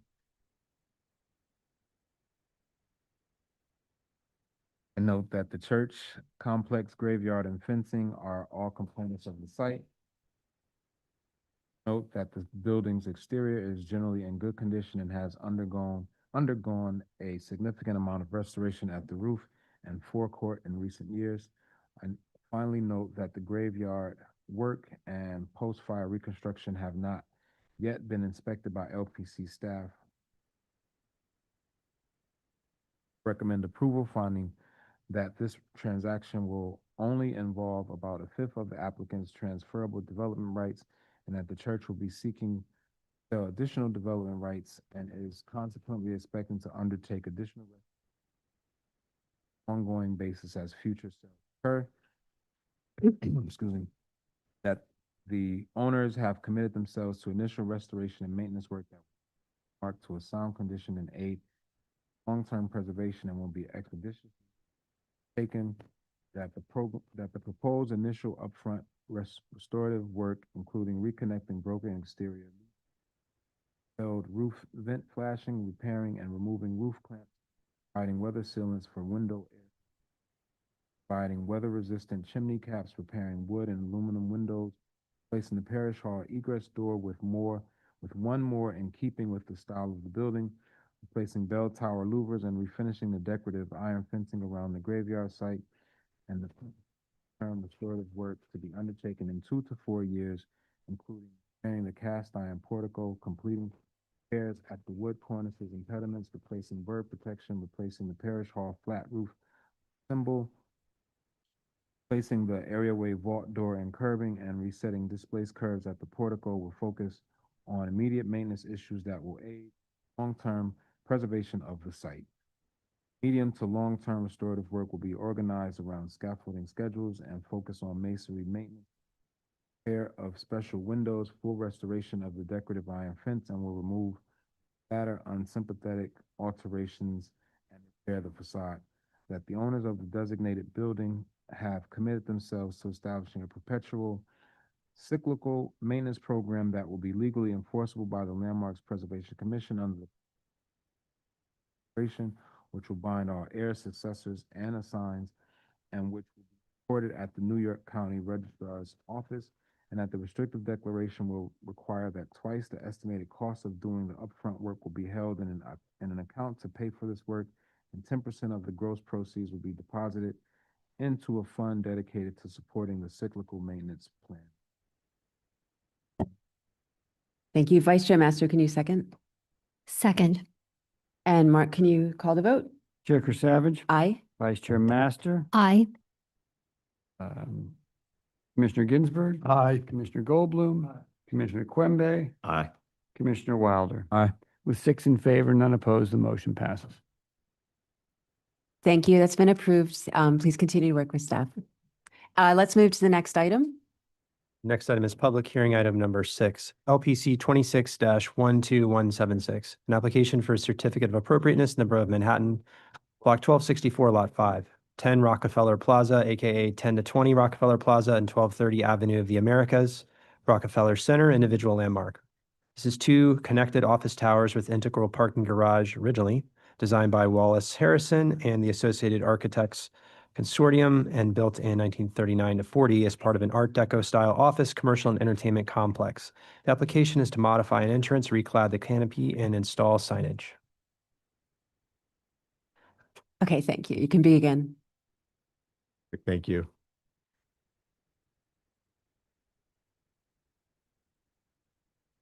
Good afternoon, Commissioners. Cass Stackelberg, Higgins, Quaysbarth and Partners. I'm joined by E.B. Kelly, Senior Managing Director of Tishman Speyer, Julian Pradels, Christie's President of Americas, and Vishaan Chakrabarty, Founder and Creative Director of POW Architects. We're going to be sharing with you today an application for modifications to the entry to Christie's at Rockefeller Center. This is the entry of Christie's headquarters at the center. Vishaan and I will be making the presentation, but before I begin, EB just wanted to say a few words about the project and in the context of the center.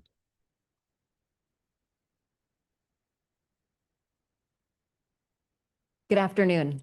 As Cass said, I'm E.B. Kelly. For those I've not met before, I'm a Senior Managing Director at Tishman Speyer and the head of Rockefeller Center.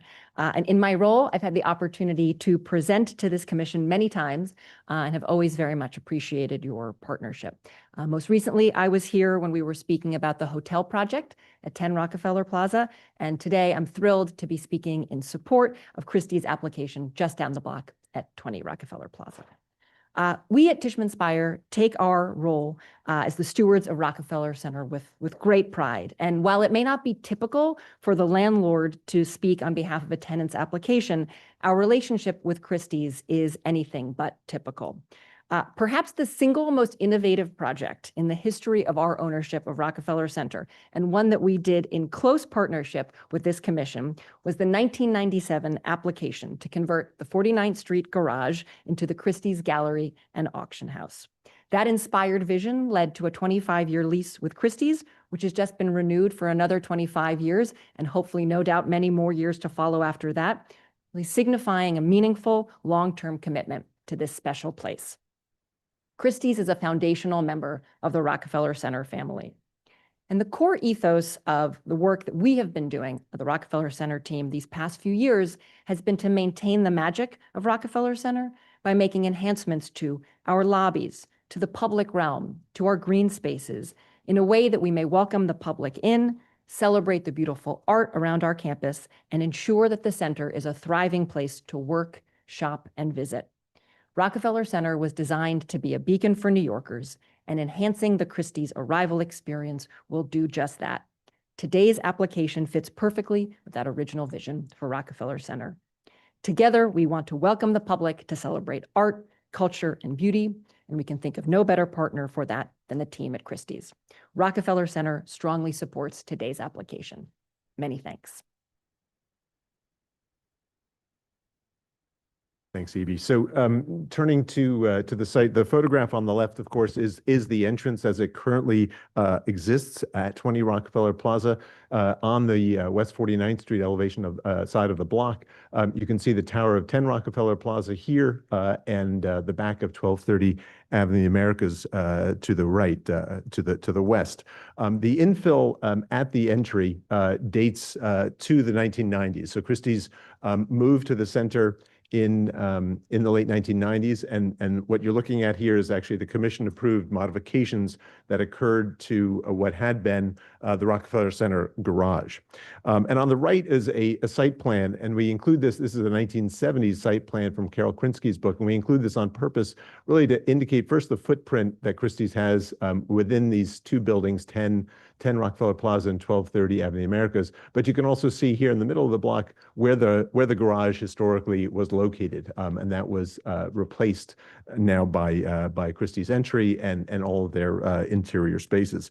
As we noted, Christie's has been at the center since the late 1990s, and after 25 years, Christie's is in the midst of a significant refresh of its interior spaces, making enhancements to the publicly accessible galleries, as well as significant changes to back of house and office space throughout the interiors. And what we're sharing with you today is really just the entry point at the exterior on the 49th Street elevation. A site plan here of the full block bound between Rockefeller Plaza and 6th Avenue, and you can see the footprint that Christie's has running from 49th Street through to 48th Street with its public-facing entry on 49th Street, front of house and galleries on the north side of the block, back of house and storage spaces to the south. A detailed view of the existing conditions at the entry. All of these finishes, as noted, date to the 1990s, include this black metal finish panels, light bronze entry doors, a metal and glass canopy, these triple height windows, and then these small poster boxes that flank the entry. Historically, as we noted, this was the entry and exit to the Rockefeller Center garage, and it was constructed along with 10 Rockefeller Plaza and modified when 1230 Avenue of the Americas was extended in the 1950s to this mid-block site. But you can understand sort of the extent of changes that were approved in the 1990s. Photos from Landmarks collection from the 1980s, just illustrating what this looked like in 1985 when the center was designated, and what this area of the center looked like at the time of Christie's arrival to the center. And then finally, a few details. All the work that we're talking about today that Vishaan will take you through are modifications to 1990s infill. There is no impact to any of the historic fabric on either side of the entry or above, but you see the details of the materials in elevation, these black metal panels and the poster boxes, the metal and glass canopy, the paving that was also constructed in the turn of the 21st century after the entry infill was modified, and then you can just see the context looking east along the entryway.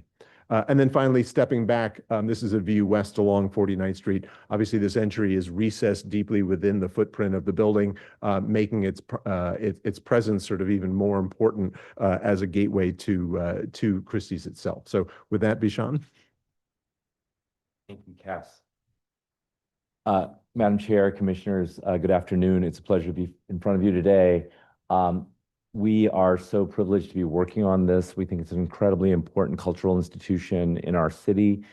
And what we are attempting to achieve here is a fairly subtle, but hopefully you'll agree, elegant transformation of this entrance, because I think many people don't realize that Christie's is a public venue, and we want to make sure that it is a very inviting place. We are primarily focusing on that central entrance in the plaza today. We are working with LPC staff on the window line and some of the appearance there as well. Yeah, so basically this is the existing condition. And what you see is the plaza, which is about a 40,000 square foot plaza. It's 40 feet set in from the sidewalk on 49th Street. You see some of the work that was done again in the 1990s, as was discussed earlier. And our goal is to unify the plaza materials and actually try to make the entrance more consistent with the rest of the center in terms of its architectural vocabulary. And so what you see here is the plaza entrance and canopy. This is the existing condition on the left, the proposed condition on the right. And again, as Cass said, none of this is historic fabric. This is all material that was approved in the 1997 application. And so the major changes that I'll walk you through are recladding the glass canopy with bronze, refurbishing the existing doors, taking out the black metal panels that are around those doors, and changing them to limestone to match the existing condition around it, and then changing the vitrines into kind of more contemporary signage. And so this gives you a summary rendering of what it will look like in terms of what we're proposing. Again, we think this is quite consistent with many of the aspects of the rest of the center. As the center, as you know, has a series of these plazas, and you come in and there's often bronze statuary or bronze canopies, things like that. And we're trying to be consistent with that. And so what we are showing you here is we are wrapping the existing canopy in patinated bronze. We're refurbishing those doors. We're getting rid of that black metal, turning into limestone, new signage, and the vitrines. And so let me just walk you through that. So this is a fairly simple, but we think quite transformative change, is taking the structure of the existing canopy, taking off the glass that sits above it, and wrapping the entire thing in patinated bronze. We think this is, again, a fairly elegant but important change. We're consequently lowering the signage, so both the Christie's and the 20 Rockefeller Plaza signage, that's bronze pin-mounted signage. It's dropping a bit to about the 7-foot level, which perspectively from the sidewalk will be about eye level. And then changing these static posters into LCD vitrines. And again, you approved things like that in the past. I have some images of that that are quite, they're recessed, they're meant to be subtle. This is not flashing signage. This is something that stays fairly static through most of the day. And again, in terms of the canopies, this is just an assortment of some of the canopies that you approved throughout the center. And we think we're fairly consistent with that in terms of having a more solid canopy. And then, so this is showing you the existing and then the proposed. So we think it's lighter, it's brighter, it's more inviting, it's classic materials, it's the limestone, it's the bronze. And again, it's something that I think will invite the public in. We're doing a great amount of work in the inside, of course, as well. And that includes bringing the lobby forward. So the lobby actually will be more inviting to the public as people walk in.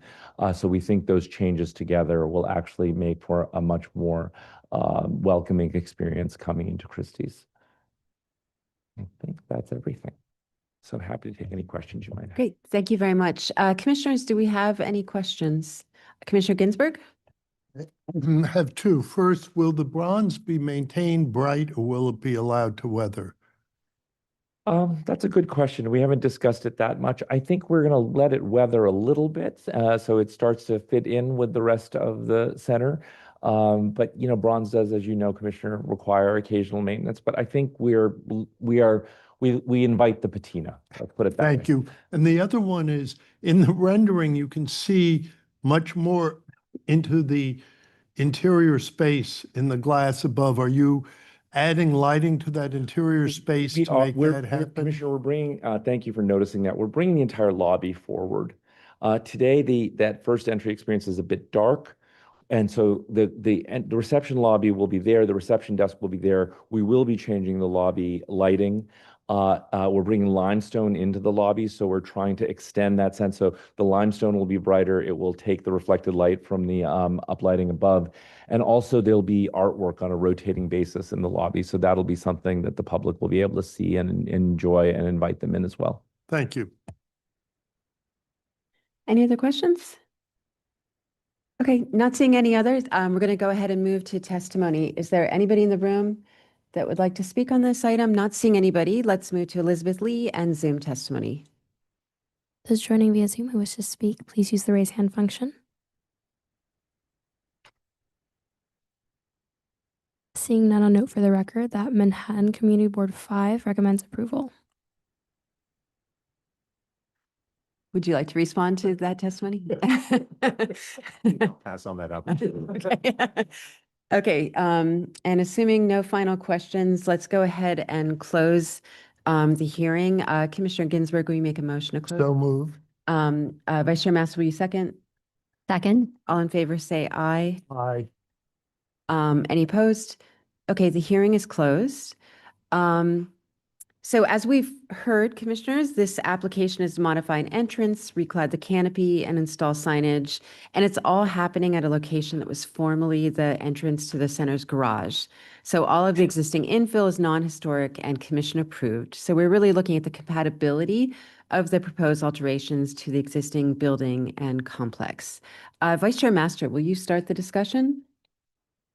Yes, I'd be happy to. I just want to say how wonderful it is that Christie's is staying on and signing up for another 25 years. That's wonderful for Rockefeller Plaza. And I think that the changes that you're proposing are fairly modest, given that, you know, it hasn't been changed since the 1990s. I also think that what you're doing is you're refreshing it, you're modernizing it, and you're basically tying it in so that it ties in better to, you know, the plaza overall. So let me go over the different elements. First, the canopy. You're changing it from like a glass canopy to this bronze, which I find very elegant, and it does tie in well with the rest of the plaza. So I can find that appropriate. You also have, I think, the black and bronze metal cladding that you're changing to limestone. I think that's also appropriate, and it gives it a cleaner look, much more elegant, and simplifies it. You're changing the modern poster box to a new bronze poster box, I think with some LED technology, which makes a lot of sense. And I think you noted that it's going to be static and not, you know, changing or flashing. And then the exterior signage with the pin-mounted bronze lettering is also very simple and elegant. I think that the changes are wonderful and very modest, and they don't affect any historical material. And I think this is a wonderful project, and I can find it appropriate. Commissioner Ginsburg. So I agree totally, and I just add that Rockefeller Center is gem, heart of the city, and having this important tenant more open to the public will only strengthen that. So this is great. Commissioner Kwembe. Definitely a very reserved application, and just giving the entryway a facelift. It brightens it up, and I think it's very nice. I find it appropriate. Commissioner Goldblum. Agreed, it's appropriate. And Commissioner Wilder. I agree. Good job. It's appropriate. Great. Vice Chair Master, could you please read the motion? Yes, thank you. In the matter of LPC-26-12176, 10 Rockefeller Plaza, aka 10 through 20 Rockefeller Plaza and 1230 Avenue of the Americas, Rockefeller Center, which is an individual landmark.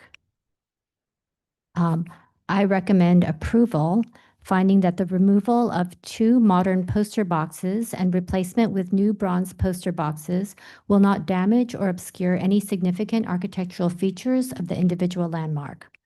That the presence of signs of this scale with both static and changing information is in keeping with traditional art signage, and the use of LED technology with programmable informational content is a modern version of the poster boxes typically found at cultural and arts-related buildings and will be consistent with the location of sign installations at many building entrances of the individual landmark complex. That the quantity, location, finish, and design of the proposed signage will recall the historic poster boxes present throughout Rockefeller Center. That the proposed exterior signage consisting pin-mounted bronze lettering at the central plain limestone panel will be well scaled to the facade.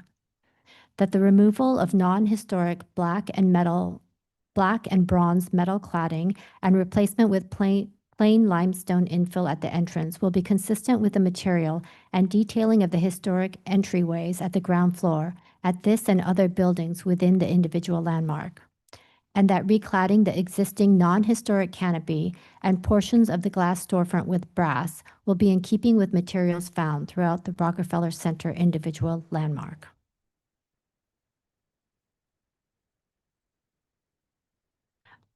Commissioner Ginsburg, can you second the motion?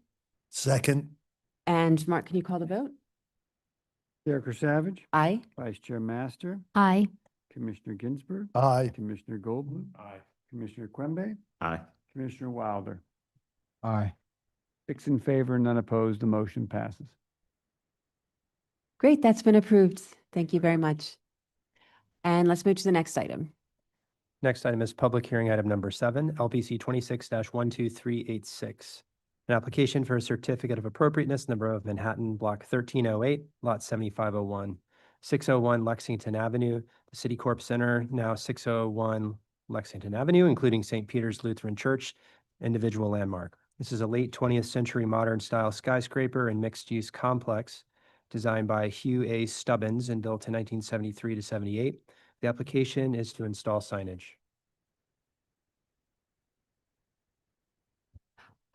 Before you get started, I just want to note that we have been joined by Commissioner Mahan. Good afternoon, Commissioners. Erin Ruley, Higgins, Quaysbarth and Partners. We're the preservation consultants to Boston Properties for this signage application at 601 Lexington Avenue. And so just to begin, this application is for new signage at the former City Corp Center, specifically for the Hue, which is the plaza level food hall located within the low-rise market building that you see here on the right. And so this proposal is going to revise and expand the Hue signage program that was previously approved by the Commission in 2019. Whoops, sorry. So City Corp located between Lexington Avenue and 3rd Avenue, 53rd Street and 54th Streets. It's an individual landmark that was designated in 2016.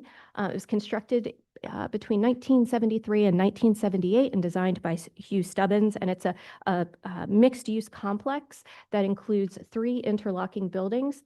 Of course, the iconic tower at the center with its super columns that extend down, the market building to the east, and then St. Peter's Church on the west side of the complex. And they all wrap around a sunken plaza, which is part of a privately owned public space developed under the 1961 zoning. And so this scope of work specifically relates to the Hue. So the Hue is a sort of collective, market-style collective of restaurants and community space that we see pictured here on the left. The atrium space, the market, was always part of the complex from the original design. You can see that here is the plaza level. It connects through. This is the entry, one of the entries to the Hue, extends back. This is the atrium. And then there are entries on 53rd Street and 54th Street. And the existing entry on 53rd Street was constructed prior to designation. It was an expansion of the market space prior to designation in 2016. So the 2019 approval was for a branding and identity package for the Hue, and it was derived from the sculptural form of the building itself, the architecture and its iconic form, and then it was named the Hue for the original architect, Hugh Stubbins. So it was a very sort of studied and calculated approach to the identity for this repositioned space. As part of that program, the designers studied the evolution of that space, the various identities and the graphic character of the marketing materials. It was, again, originally called the market, later the atrium, but there's this palette of red as a complement to the stainless steel architecture, and by the 90s, developing this sort of postmodern canopy form to bring identity and thereby people into the space. So this has always been a challenge, a particular challenge for the atrium is about getting people into that space. And so The Hue opened in 2021, and with 5 years of experience and operation, there are some revisions needed as part of this program. One, to more clearly mark the entries to the space, and two, to bring identity and focus to the entryway on East 53rd Street, which is mid-block, Midtown Street, and have some sort of identity in the evening. The presence during the day, it's a bustling, amazing place during the day, but really having that carryover into the evening and making sure people know where to go is very important. And so that sort of kit of parts that was developed in 2019 is being expanded on. Here was the sort of graphic vocabulary that was developed as part of that palette that gave flexibility and identity for the varied signage approaches. So under the 2019 approval, it was there are sort of a hierarchy of 2 different kinds of signs for the Hue. There was the Hue General signage marking the entries at 53rd Street, 54th Street, and the Plaza level, and then restaurant-specific signage or establishment-specific signage for varying locations on 53rd, the Plaza, and the Avenue. There was also a sort of one-off sign. There was an existing gym at the time with a dedicated entry on 53rd Street. And so we incorporated their signage into that approval at that time. And we're proposing to revise that as part of today's scope. So the new or the revised signage that we're going to be looking at are existing posters on modifying existing posters at the super columns. These are the black icons. Re-identifying the entry on the Plaza level. On 53rd Street, 3 new bracket signs, and then reestablishing the reading of the 53rd Street entry, and with a similar palette on 54th Street. So we'll go through each one of those signage types. Here is the existing Plaza level experience. This is the Hue sign that was sort of a hybrid between branding and sculpture that was developed under the 2019 approval. But this is the entry to the Hue from the Plaza. And so it is kind of anonymous and not specific to the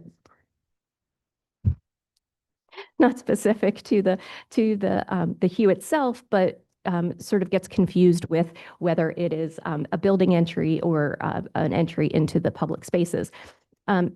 The subway is located here, and then we have these existing 4 poster boxes attached to the super columns. These predate designation and are being modified under this approval.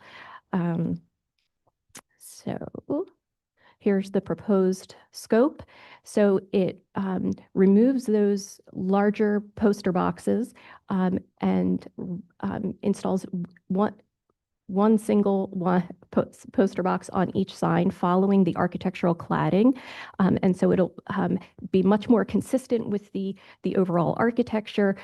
It's a great reduction in area in terms of signage, and we think better placement for providing identity from the sidewalk level. So the previous signs were down here, and this is raising it up and gives you good sight lines from the sidewalk level. So there would be one Hue specific sign, and then the other would be for one of the restaurants within the space. At the entryway, a proposed sort of vinyl wrap that would go around the entry surround. This is transparent film that has a translucent icon on it, and then it would so that's the sort of triangular form, and there's a gradient across the top with some icons. This is all reversible, of course, and then a restaurant directory on the right side of the entry.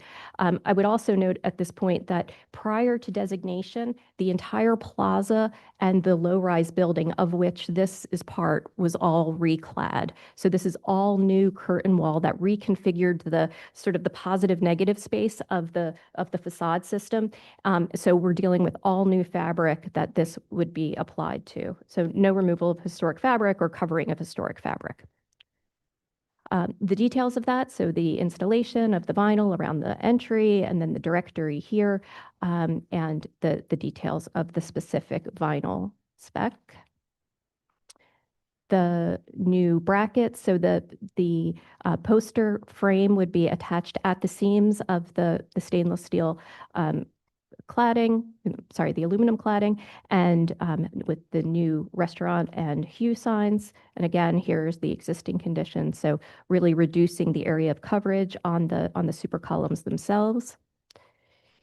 And here is the existing 53rd Street entry. So this was entire entry was part of an approval by the commission subsequent to designation, but the interior plan had already been and market had already been designed. So at least one commissioner here probably remembers this application. And so this was an effort to reconnect connect the public space within to the street before it had been closed off with one single opening. So around 2020, this is all expanded, becomes 3 bays wide. And then the signage program that was approved included this sign for the hue. There was also approval for restaurant-specific signage that has not yet been installed on these 2 transoms. And then there were directories here, this sort of tone-on-tone directory at the 2 columns.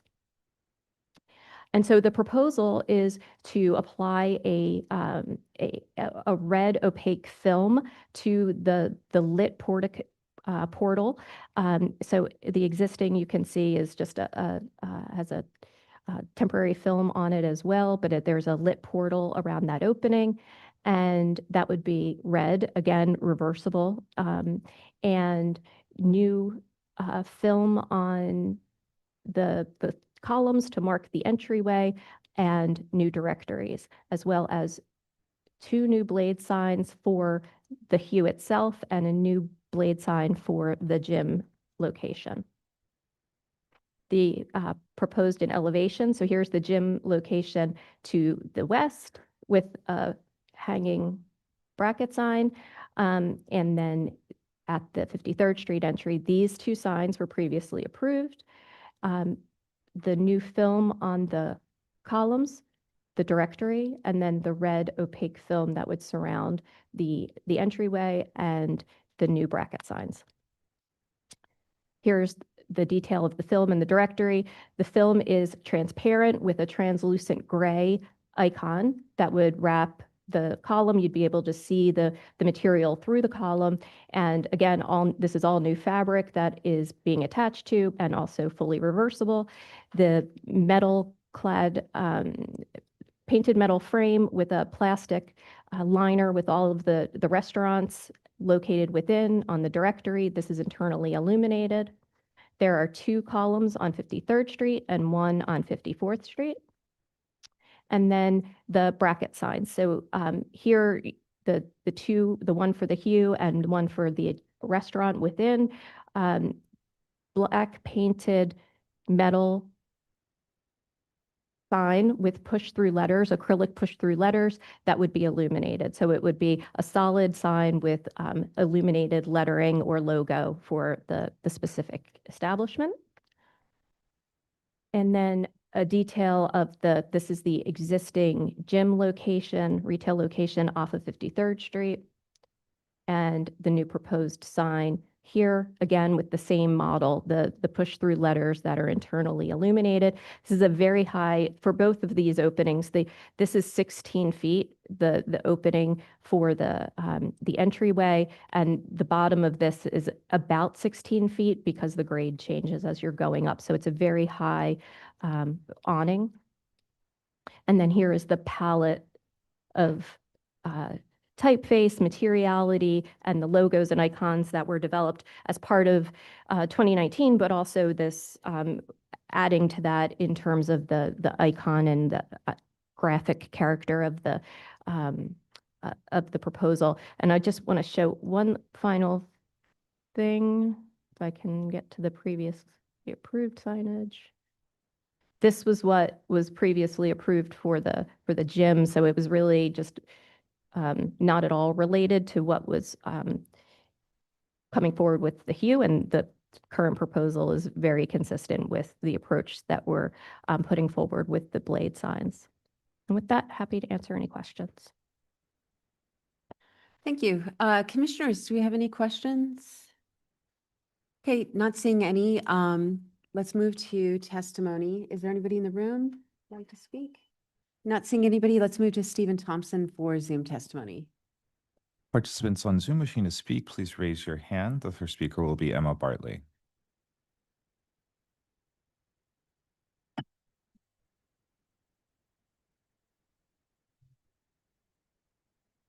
This is Emma Bartley speaking on behalf of the Historic Districts Council. HDC finds much of the work appropriate, but objects to the large illuminated red frame proposed around the 53rd Street entrance. Citicorp Center's restrained monochromatic exterior is a defining feature of the modern style landmark, and this brightly illuminated element is jarring and out of keeping with the building's palette. If additional tenant visibility is desired, our review committee suggested that illuminated signage could instead be located behind the glass, preserving the integrity of the building's exterior. Thank you. Thank you. Anyone else on Zoom wishing to speak, please raise your hand.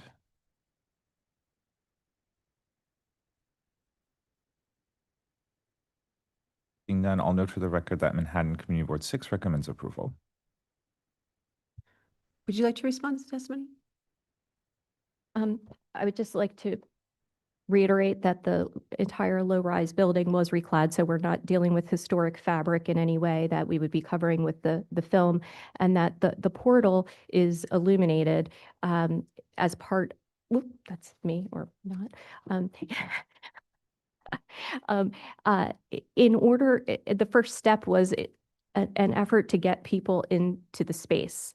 And it's, as I said, it's been a challenge always to integrate this as a fully public space because they don't have storefronts. And how do you draw people in? And I think that the nature of the building and the significance of the building, part of that is the public nature of it. It's the Pops Plaza, it's the covered atrium, and that it's a small measure that may not work, and we might be back here in a year as we were here 5 years ago. But I think we have to sort of try things, and it's not to the detriment of any historic fabric, and that it's a very busy midtown street, and it's not competing or diminishing your experience of the architecture or the overall composition in any way.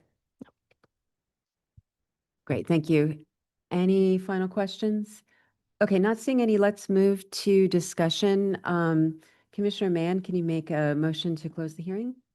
So moved. Commissioner Wilder, can you second? Second. Okay, all in favor say aye. Aye. Any opposed? Okay, so the hearing is closed. We move to discussion. So this is an application for one of our youngest and largest landmarks, relatively recently designated as well.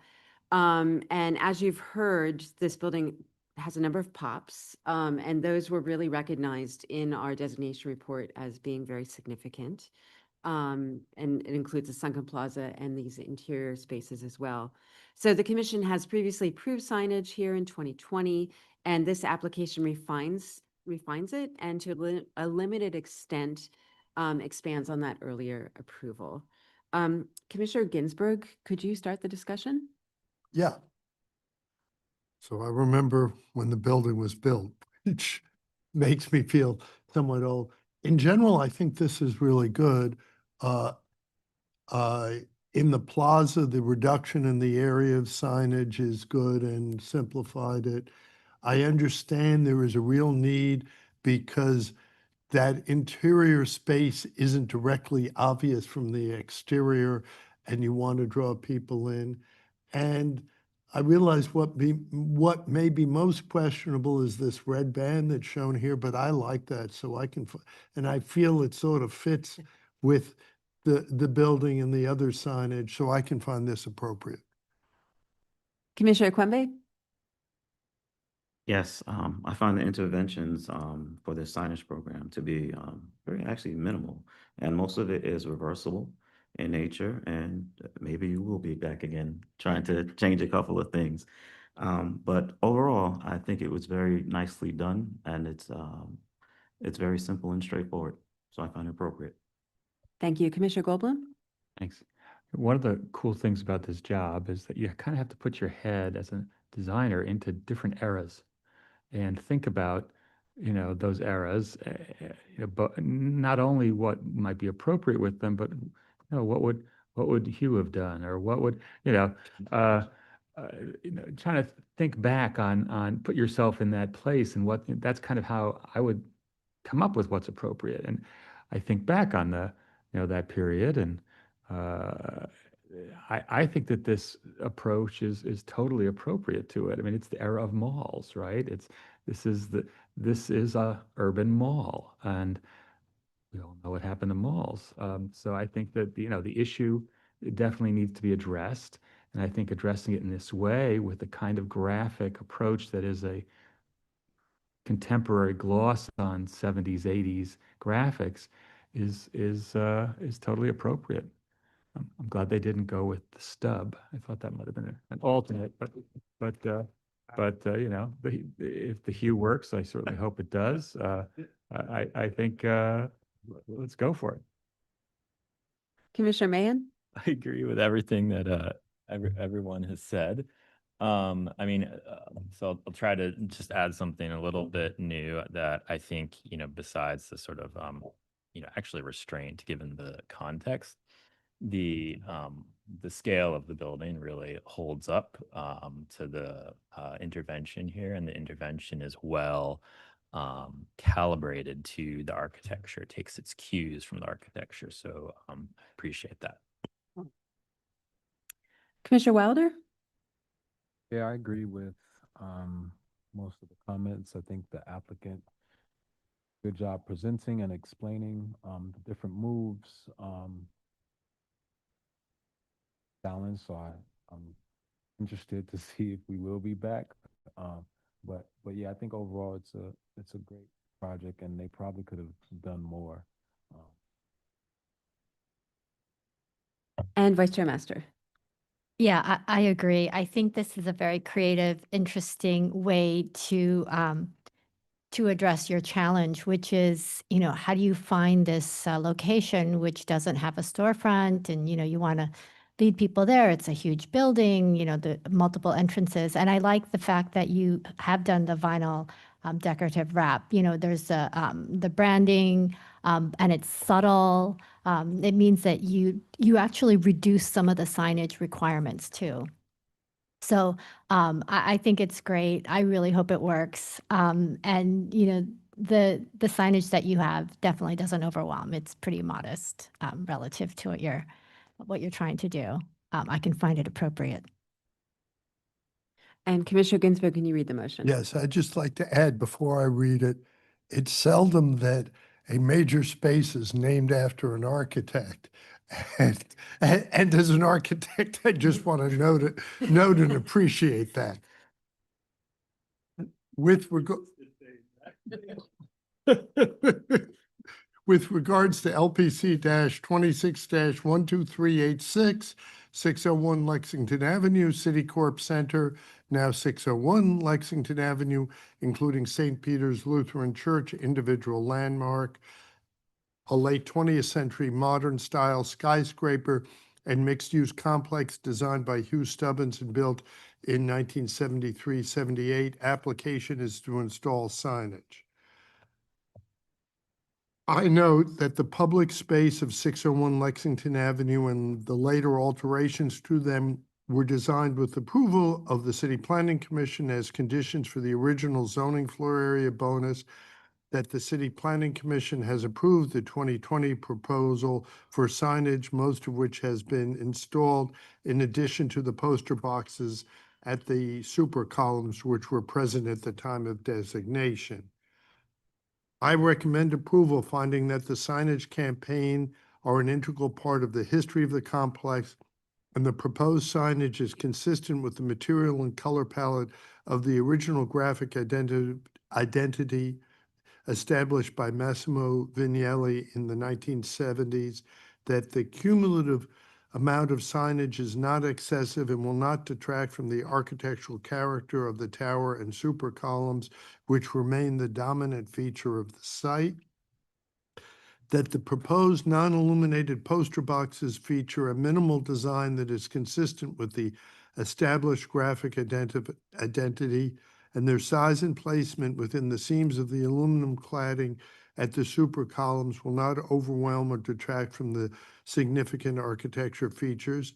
That the East 53rd Street Market Building entrance was previously modified, and that the installation of red and patterned gray vinyl film and illuminating bracket signs in black frame identifying the building and its tenants will maintain a discrete presence along the side street facade and will not detract from the significant architecture features.